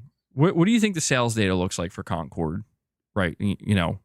After 3 days. So it launched today. Early access was 3 days ago. So by August 26th, what do you think the sales data is for Concord? Like, realistically, if you had to give a realistic estimate. Oh, come on. It can't be that bad. 5K? No way. Holy shit. No, that's not possible. It's more than 5K, dude. 250,000? That's possible. 150K? I wouldn't say that's possible. 25 to 50K. Now that would be, dude, listen, if this game sells under than 100K, it's, oh my God, dude. If it sells under 100K, holy shit, that would be devastating. That would be truly devastating, man. 250 to 300,000. I could see that. Yeah. I think that's on the higher end. I don't think it's getting anywhere near $500,000. I don't think it's getting 1 million sales ever. Not even close.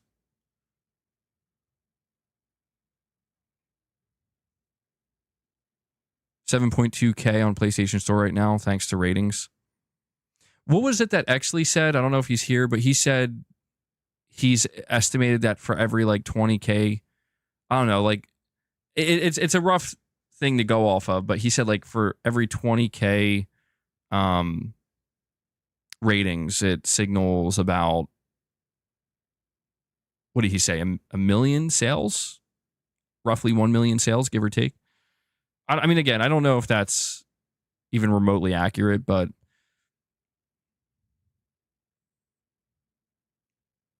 if that logic were to be true, Sony will lose tens of millions because of it. Oh yeah, Sony's losing a lot of money on this game. They bought the freaking dude. Here's something else people should keep in mind. You don't believe well, I think a lot of people do believe heads are going to roll. And Chris Brown, I'm going to read your super chat. I just want to say, Firewalk is located in California. It's also what makes it even funnier. This clip I played of Arnold. I think they're in Santa Monica. So they're operating in like literally one of the most expensive places ever to have a video, like anything, but let alone a AAA game studio. It's bad, dude. It's real bad. It's real bad. This is a shit show. So Hiroki Totoki is not happy right now.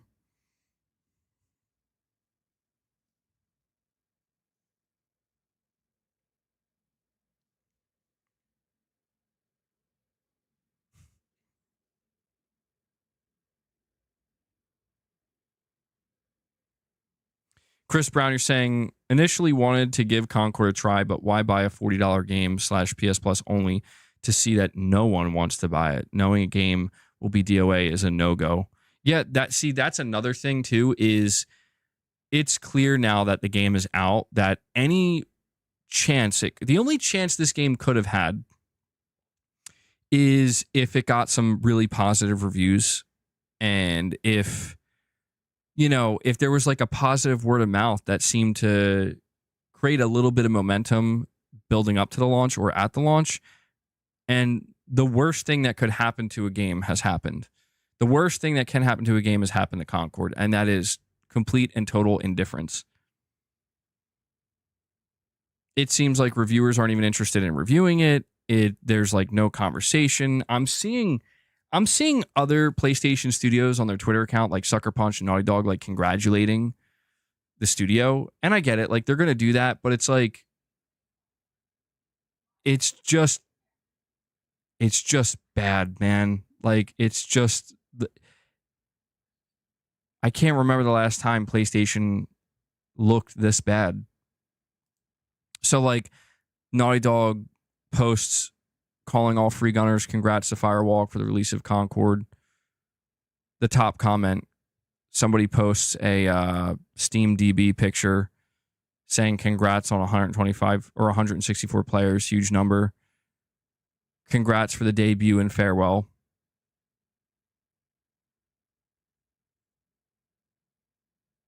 Jesus, man. Sucker Punch says a massive congratulations to our friends at Firewalk Studios on the global launch of Concord. This weekend is going to be a blast. The weekend is going to be a blast with Black Myth Wukong.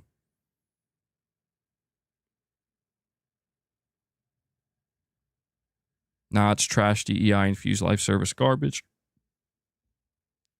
Con woke. There's always got to be one. Con woke. It's just sad, man. I don't know. I don't know what Sony's going to do, but this ain't it, dude. This is far from it. And no offense, listen, no offense to anybody who is enjoying the game. I'm not worried about whether people are enjoying the game or not. I'm just worried about the lesson that Sony is, that hopefully Sony, like, I hope that they receive the message. I hope they're learning the lesson that, look, you tried with Destruction All-Stars, shit flopped. You tried with Concord, shit flopped. These colorful, bombastic, woke-ass, I'm just going to say, these woke-ass games, dude, they're not going to, Sony, they're not for you. The audience you have, the people, it's just, you're not, look, at this point in time, I don't know who these games are for. Maybe some people, but Sony, you tried. You tried, and it didn't work. Wait, you're saying they're in Washington? Oh, are they? I think it's still pretty expensive to operate there. Maybe I have wrong info then. Oh, okay, my bad. Yeah, they're not in California. Sorry. Bellevue, Washington.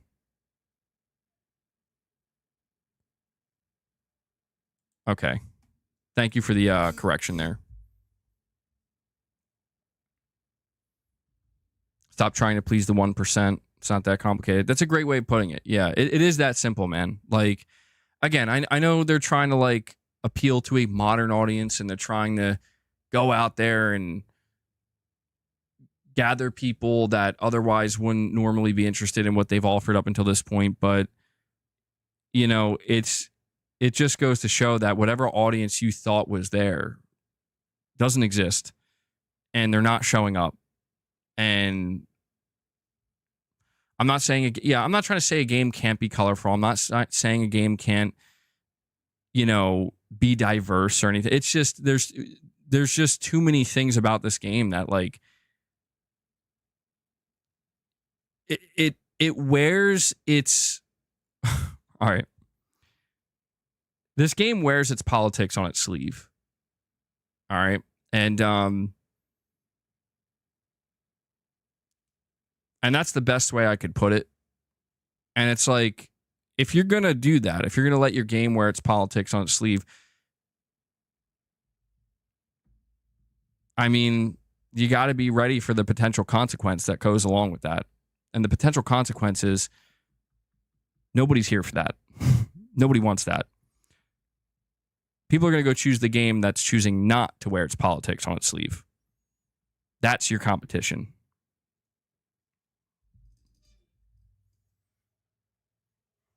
Well,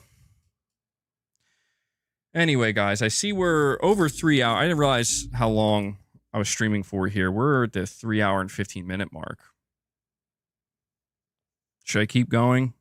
What do you guys think? Should I keep going, or should I wrap it up here? Captain Hook says, stay strong, MBG. We will weather the storm together, but it's going to take some big hitter games to right the ship and build the brand confidence again. Captain Hook talking about weathering the storm, staying strong, righting the ship. Now, I agree, Captain Hook. It's going to take a little bit. It won't take as long as people think. The second Sony shows that they've heard the message, that they've received the message, that's the thing that's awkward right now. We don't know, right? Like, the assumption is surely Sony is aware that they fucked up, and now they're not going to fuck up. Like, they listened to the fans and they listened to the feedback, and now they're going to get back to the way we would hope they were going to operate this whole time. We don't know because they haven't communicated yet. It's a little bit awkward. This is why I was kind of ranting a little bit, where it's like, why are they pushing Concord this hard? Like they're really trying to force it. You know, they're trying to force this game to be successful, and it's not working. It's like backfiring. And you know, people were saying like, no, dude, it's just obligation. You know, it's marketing obligation. Like they have to do this because they brought the product to market. And I'm like, okay, I really hope that's it. I hope that the truth is internally, Sony is like seething that they just burned their money. They just lost their money and they just fucked up. I really hope they are not dumb enough, the people in charge, that is, to have some kind of arrogant, weird outlook where it's like, because we've seen this, right? Like, this is why I mentioned Star Wars the other day, where it's like, it seems like at some point, these people who are in these positions of power, they double, triple, and quadruple down on, well, if you don't fucking like it, don't watch it. If you don't like it, don't buy it. And then they fucking act surprised when nobody watches it and nobody buys it. And they got to learn the hard way. You know, they got to learn the hard way where it's like, well, all right, you know, we tried to fucking warn you. I just hope that they realize the mistake and that when they come out, because it won't, all it will take is Sony, if they do a show some shit that, you know, the PlayStation, I almost said the Xbox fans, the PlayStation fans are going to get excited about and rally around. Astrobot's a great start. Start with Astrobot, use that momentum, build into a PlayStation show the Pro, show some new games that people have been waiting for, games that, you know, people are excited about. And that's it. Concord is a thing of the past. We'll just forget that ever happened, and we'll be excited about the shit we've been waiting for, right? The shit that we wanted. If they can do that, man, I think we're golden.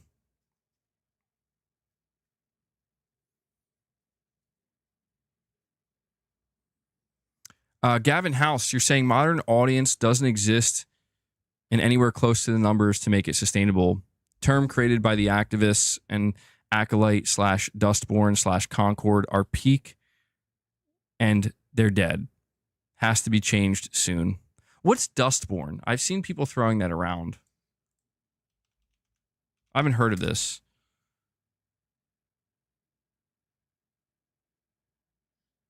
Oh my God. A political adventure. Okay. What?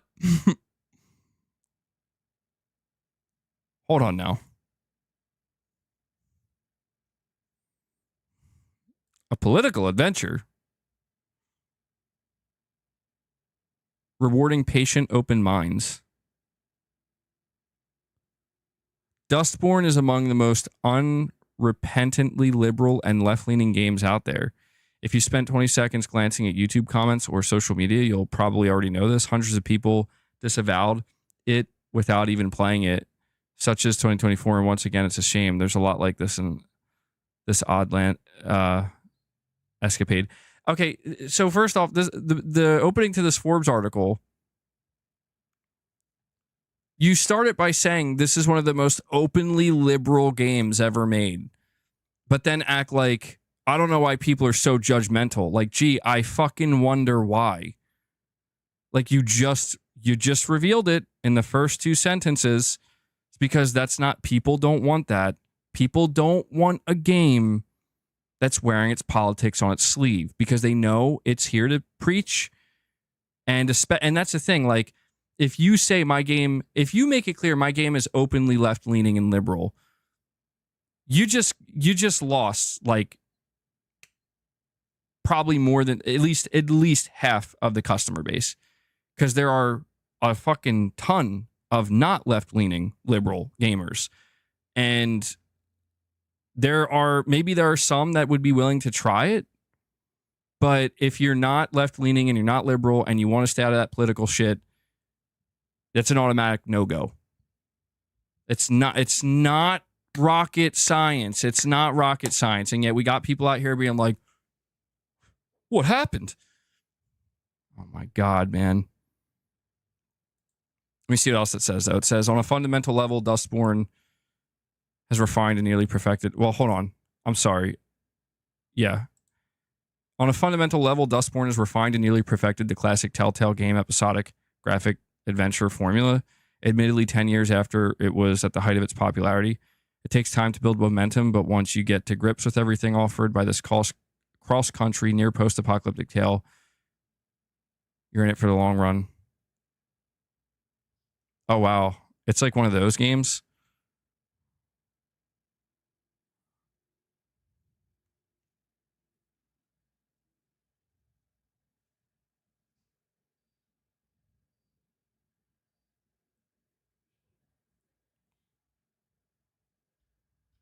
Sorry, I'm just like looking this over. Okay, well, um,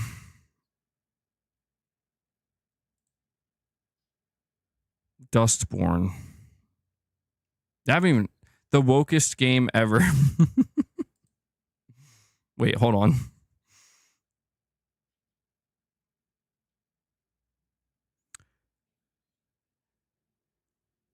Back in July, following release of the game's trailer, a representative for the game conducted an interview with PSU and confirmed the entire game spawned out of a protest against Donald Trump being elected president in 2016. Oh, brother. The representative was asked, what were some of the inspirations during the early days of making the game? He responded, for us, it always begins with the characters and the world, followed by the narrative. We generally have an idea of genre, setting, mood, and tone, who the protagonists are, and then we build the game around that. Art direction, game mechanics, engine, specific features, all of that follows the world, the story, and most importantly, the characters. That's very different to how some studios operate. But Red Thread is first and foremost a storytelling studio. We tell stories using game mechanics and interactivity, and we try to do something fresh and different with every game we develop. From there, he said, still, we wanted Dustborn to be an evolution of the work we did with Dreamfall chapters, a third-person adventure with a strong cast of diverse characters and a vibrant, deep, and original world, with some adventure game mechanics and lots of branching dialogues and stories. But this time, we also want to include combat action with a narrative twist that stays true to our storytelling heritage. And there's also a bunch of features connected to the idea of weaponized words and how words have the power to change the world. The representative revealed that the game was inspired by the election of Donald Trump. The idea behind Dustborn's setting and characters was also influenced by a series of political events that deeply affected us all, beginning in the summer of 2016 and continuing until, well, today. As game developers, we wanted to tell a story that felt relevant and thematically timely, with a cast of characters that could more accurately represent our player base and the setting, and to hopefully have some positive impact on the world in addition to being an entertaining game. As for what the game is about, the representative said it's about a lot of things, but it's mostly about keeping hope alive in the face of adversity, maintaining friendship in spite of conflicts, and about the awesome and terrifying power of words. It's also a story about being different, being an outsider, and being on the run from people who hate what you are, and robots. YouTuber Smash JT, I don't know who this is, put out a video titled Dustborn, the most woke game ever, releases next month, stating that that's what this game's basis, its premise upon. Words are used as weapons and have the power to change minds, and this is used politically to push the agenda within the game. He also detailed it kind of feels like the developers of the game are sending some sort of subliminal message to the gamers like, hey, learn to use words to fight against people, to get your ideologies pushed across to them, which is exactly what gamers have been rejecting since gaming became a thing. Oh my God, dude. I don't understand, man. What's it going to take for some of these developers to wake up? Has to be happening now, right? And Doolin Jones coming in with another super chat. Very generous, Doolin Jones. You're saying, well, we'll know future roadmap games 2025 when PlayStation Showcase plus PS5 Pro reveal coming September next month. Just enjoy playing the new games now, guys. Concord, our PlayStation Studios' first ever PS5 game, or it's their first ever PS5 game. Third party Black Myth Wukong, relax, it's coming. Well, I agree with you, Doolin Jones. If there's one thing that can be said like right now, and for the upcoming, I would say 3 to 4 months, is there's going to be a shit ton to play. Absolutely. there's going to be a lot to play. So it's going to be, fuck was that? It's going to be interesting to see, Doolin, like, if Sony starts to kind of announce certain stuff and generate some kind of excitement and buzz as all these games are launching, because it's gonna be overwhelming in the best possible way. You know, hey, I'm gonna have games I'm playing and enjoying. I got Sony coming out here dropping a Pro on me, hopefully dropping some new game reveals. Death Stranding 2. I mean, look, man, I'm excited for Death Stranding 2 no matter what. But yeah, man, Doolin, I like the enthusiasm, bro. I feel like I'm going down a somewhat of a negative rabbit hole here, but I think it's one that, you know, we do have to acknowledge because I think people want to get away from this shit. But Doolin Jones bringing the hype and the excitement for PlayStation, man. He's feeling good. I appreciate the support, man. I do. Somebody's saying there's some kind of leak about a PS5 Pro.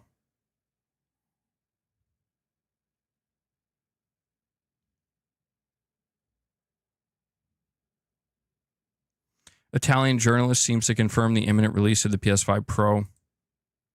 This is posted 5 minutes ago. Italian journalist Lorenzo Fazio from the website Multiplayer IT said during a live stream on Twitch that a developer at Gamescom confirmed him that the PS5 Pro release is imminent. And there's an English transcript, quote, a developer whose name I will not mention let slip confirmation that the PS5 Pro is coming. They told me that they wanted to release their game by the end of the year, but decided to slow down development because the Pro is coming. Yeah, I mean, look, I told people on Twitter, I said there's a 99% chance that this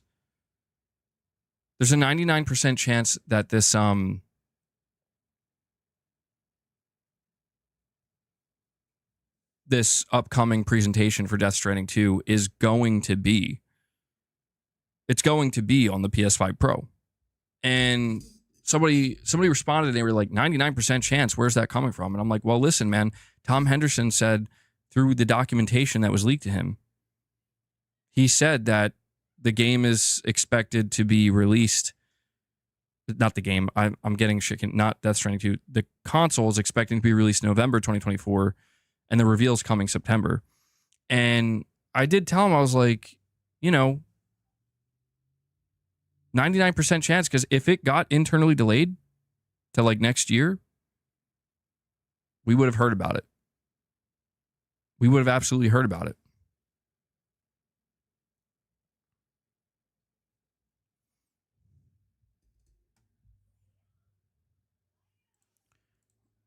Check something here.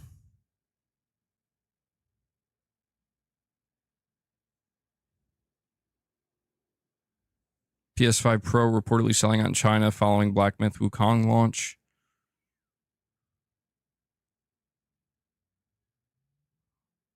Dude, I'm telling you, Sony is scrambling, man. Sony's scrambling to get more PS5s on shelves in China. This is the boost they've been waiting for. And they didn't even have to do anything.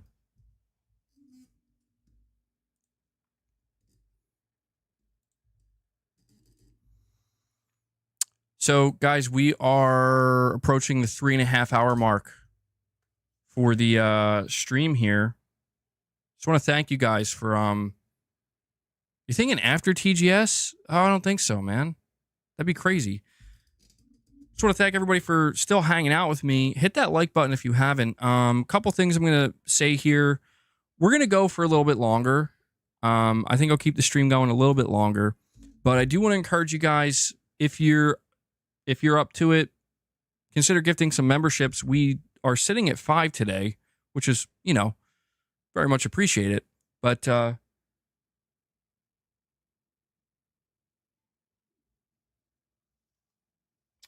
yep.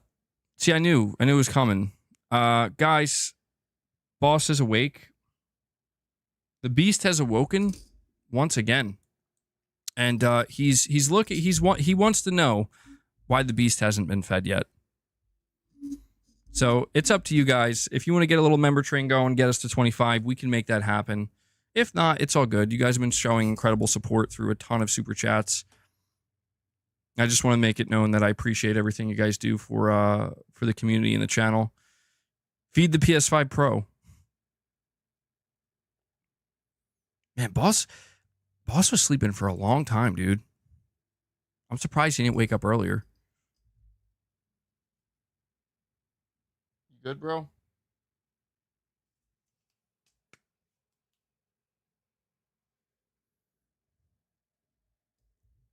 Chad is getting boss fat. Oh, he looks alright.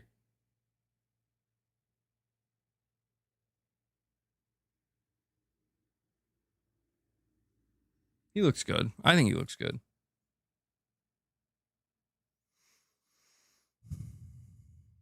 Sony's interested in buying them for Sly and Jack reboots.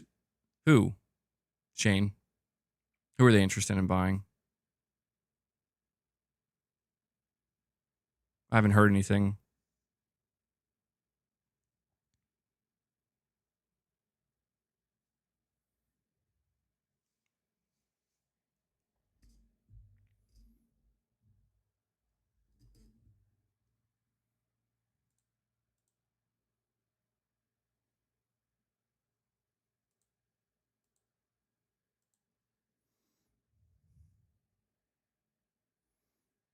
You're hoping Sony will swing back with what they do best, quality single player experiences. Oh, Toys for Bob. Okay. I think they entered into a partnership with Microsoft, ironically. Piper coming in with the $5 chat saying, we don't need a pro just to play the same games we already played, but shinier. Well, I mean, yeah, I get on the most fundamental level, yes, that's true. But there still are plenty of people who do want that. When you say we, I mean, not to be rude, Piper, but you can't speak for everybody.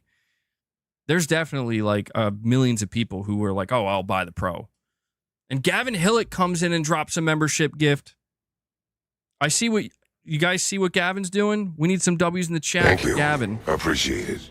As boss is like circling me, Gavin's trying to get it started. He's trying to get the member train started. He's dropping a single. He brings us to 6 members.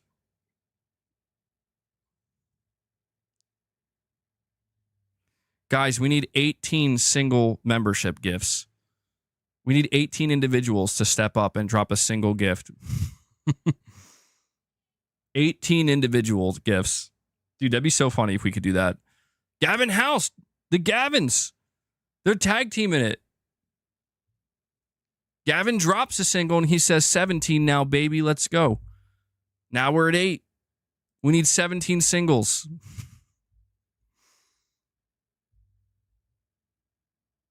Hello, boss.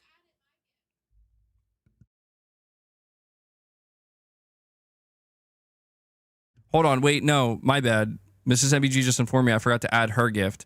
So we are actually at, hold on. Okay, so we're actually at 8 members. So we need 16. Look at how starved boss is. Look at him.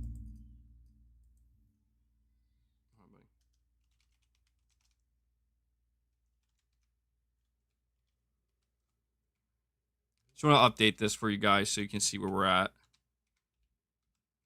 Come on, guys, you can't let the Gavins be the only ones.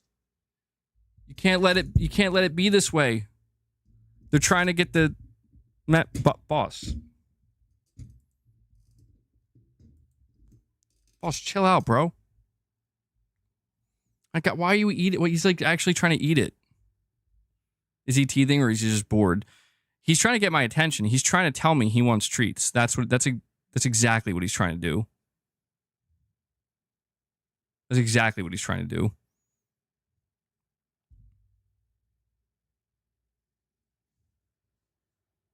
He's so hungry, he's starting to eat the mic. No, stop.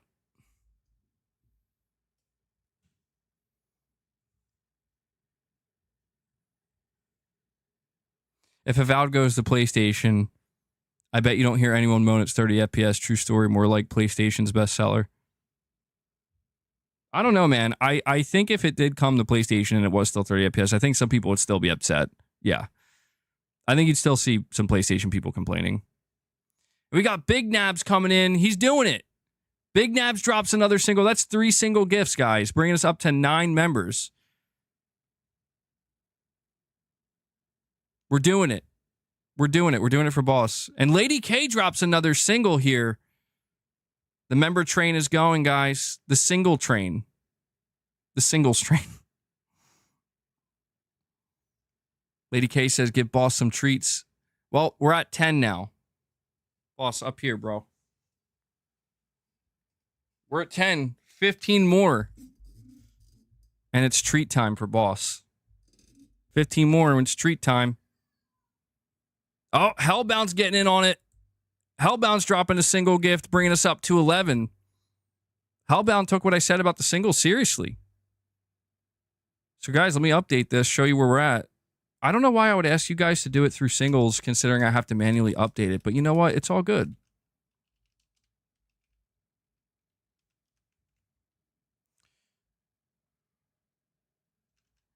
We're at 11 members, guys. 14 more.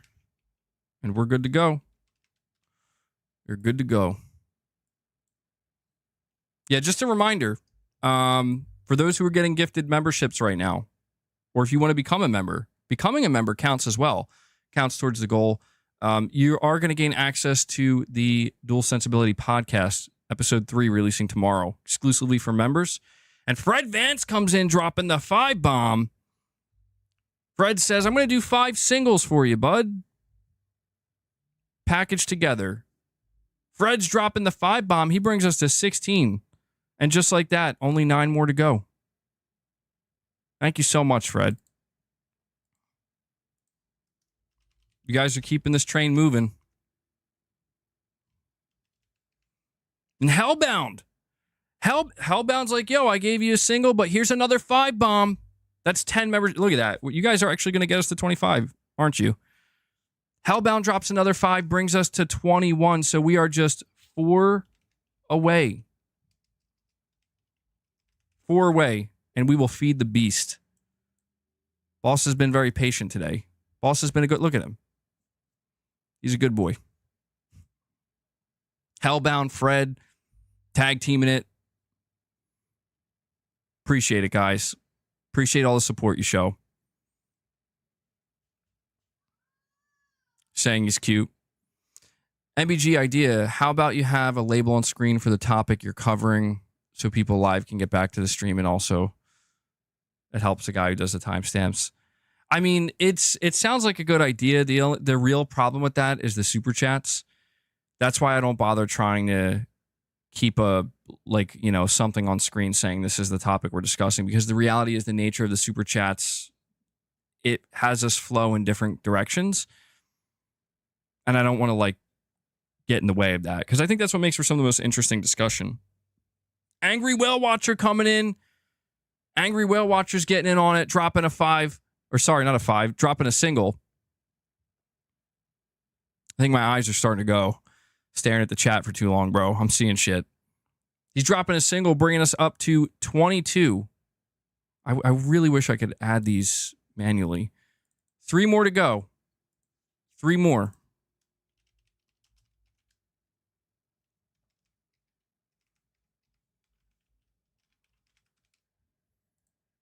I knew we could do it. I knew you guys would do it. Man, he's still just chilling there. It's like he knows. It's like he just knows. He's like, yep. It's cool. It's cool. We're 3 away, boss. We're 3 away, bro. Oh, hold on. 3 more. 3 more. And they got you. And they got you.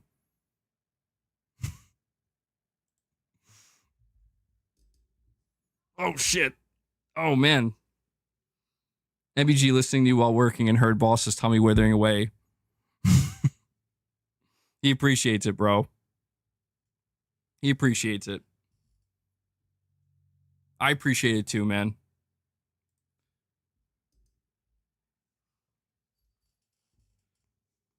I need 3 more gifts, bro.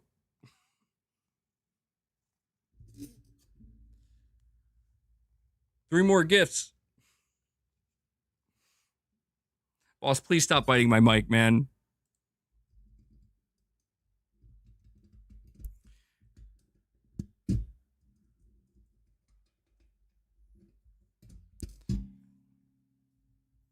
He's patient. He is, but he has his limits, you know? Shane Harper does it. Shane Harper comes in here out of nowhere. Pretty sure this is maybe your first time gifting, Shane. Dropping the 5 bomb. Holy shit. Shane drops the 5 bomb, gets us past 25, up to 27. Boss, you know what time it is, bro. Boss, do you read me? It's time to feed the beast.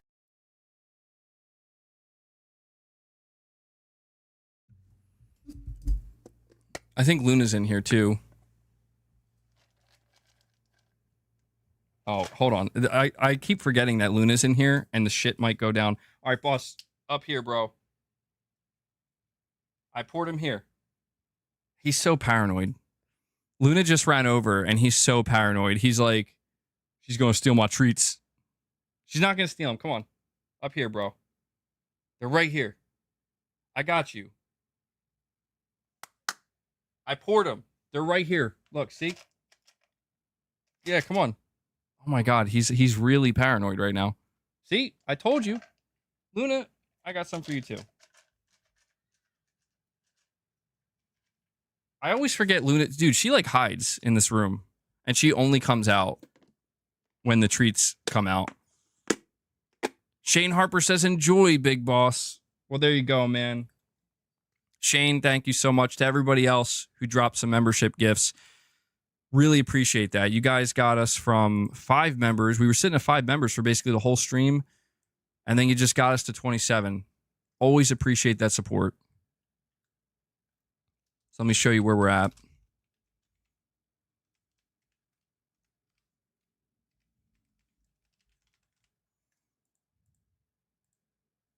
Good shit, guys. Good shit. I did. So for those wondering, if Luna has treats, she's below me here.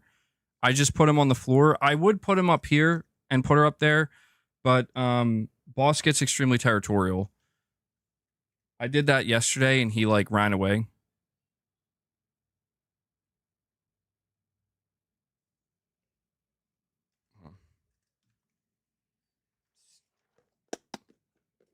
Luna, come up here.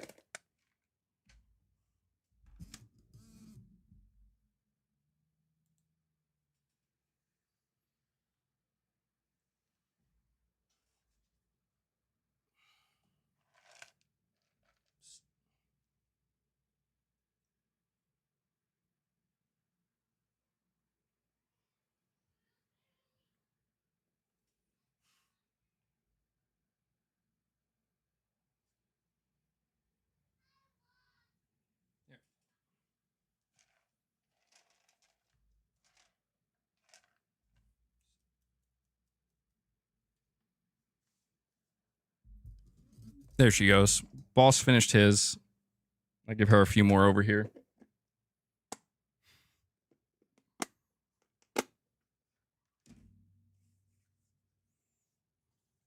Epic jump. Yeah, yesterday boss tried to jump up on the desk and completely failed. There just wasn't enough room. He keeps trying to do that. He keeps trying to jump up on the desk when there's just obviously not enough room.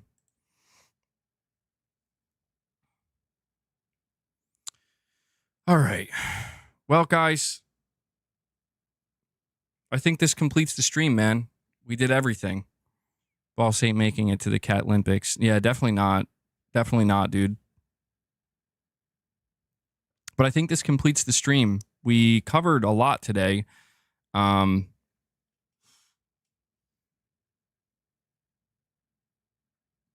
Look up the 2025 Lincoln Navigator interior.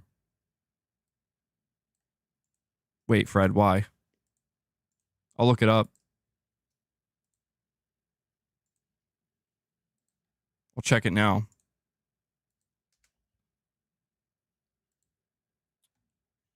Oh, shit. Damn. Shit looks, That looks pretty technologically advanced, Fred. It's like intimidating.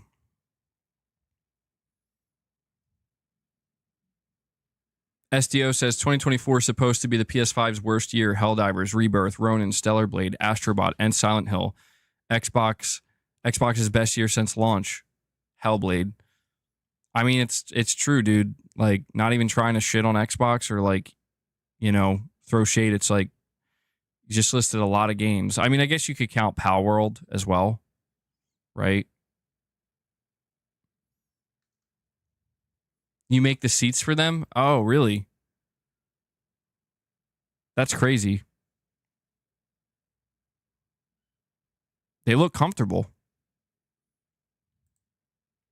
My God, dude, there's so many screens in this car. Like the whole... Good shit, dude. Good shit.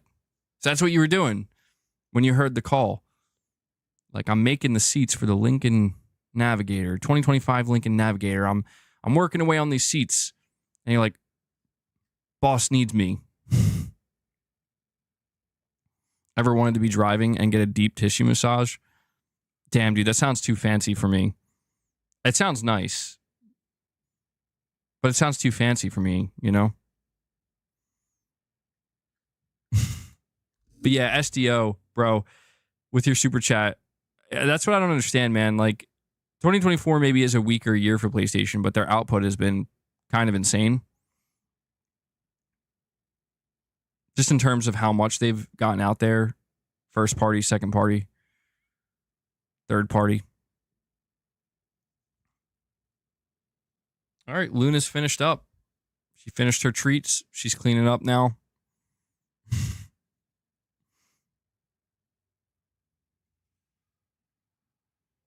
Oh, she's just like, she didn't sneeze, but she like, I don't know, she blew out of her nose like strong and got all over my arm. All right, guys. I think this is going to wrap up the stream. Longest outro ever. But I had a good time today. To be honest, I don't even know that I was fully planning on streaming today. I've been streaming basically every day, but the past couple of Fridays I've been streaming. I noticed like more people are showing up. People seem to enjoy the Friday streams. So I can't like guarantee that every Friday there will be a stream, but it's worth looking, you know, keeping an eye out for them because again, I think a lot of people, I guess like the bonus Friday streams. And I don't, as long as there's stuff to talk about, I don't mind. Rudy says later, Concord haters. Rudy's going to play some Concord, bro. He's like, that's my game. But yeah, before I head out, I do just want to extend a big thank you to everybody. Lot of super chats today, man. Really appreciate that. Not only do I appreciate just, the direct support on the channel that way, but a lot of interesting conversations out of these super chats as well. So I appreciate that. Also want to thank everybody for gifting memberships. We basically were hovering around 5 members all day. And at the end, you guys made it happen. We crushed our goal of 25, got to 27. We fed the cats their treats.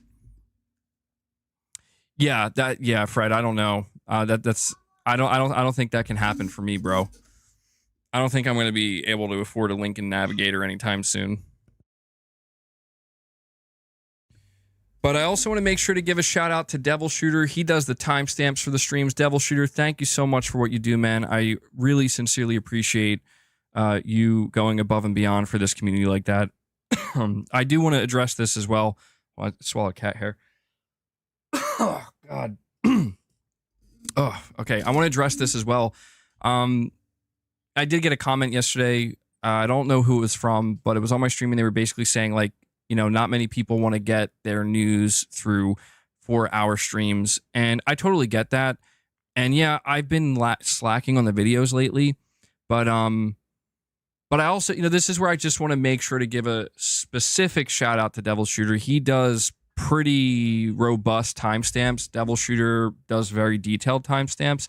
So, if you're ever if a person's ever curious about what topics we're discussing over the streams, you know, look over the stream, look down at his pinned comment. You'll be able to figure out if there's something you want to hear, a specific segment or not. So I just wanted to make sure to put that out there as well. It doesn't mean I'm never making videos again. It just means that right now, videos are not doing much for the channel and they might be a little bit sparse. But yeah, right now I'm focused on the streams. I'm focused on the community. I'm focused on the members, and I'm focused on delivering a weekly podcast for members as well that maybe eventually will go out to the rest of the channel if we get there. So thank you guys so much for everything. And yeah, that's going to do it, guys. Enjoy the rest of your day. We should be back here Sunday with another stream. So look forward to that. And that does it. So until the next time, guys, take care.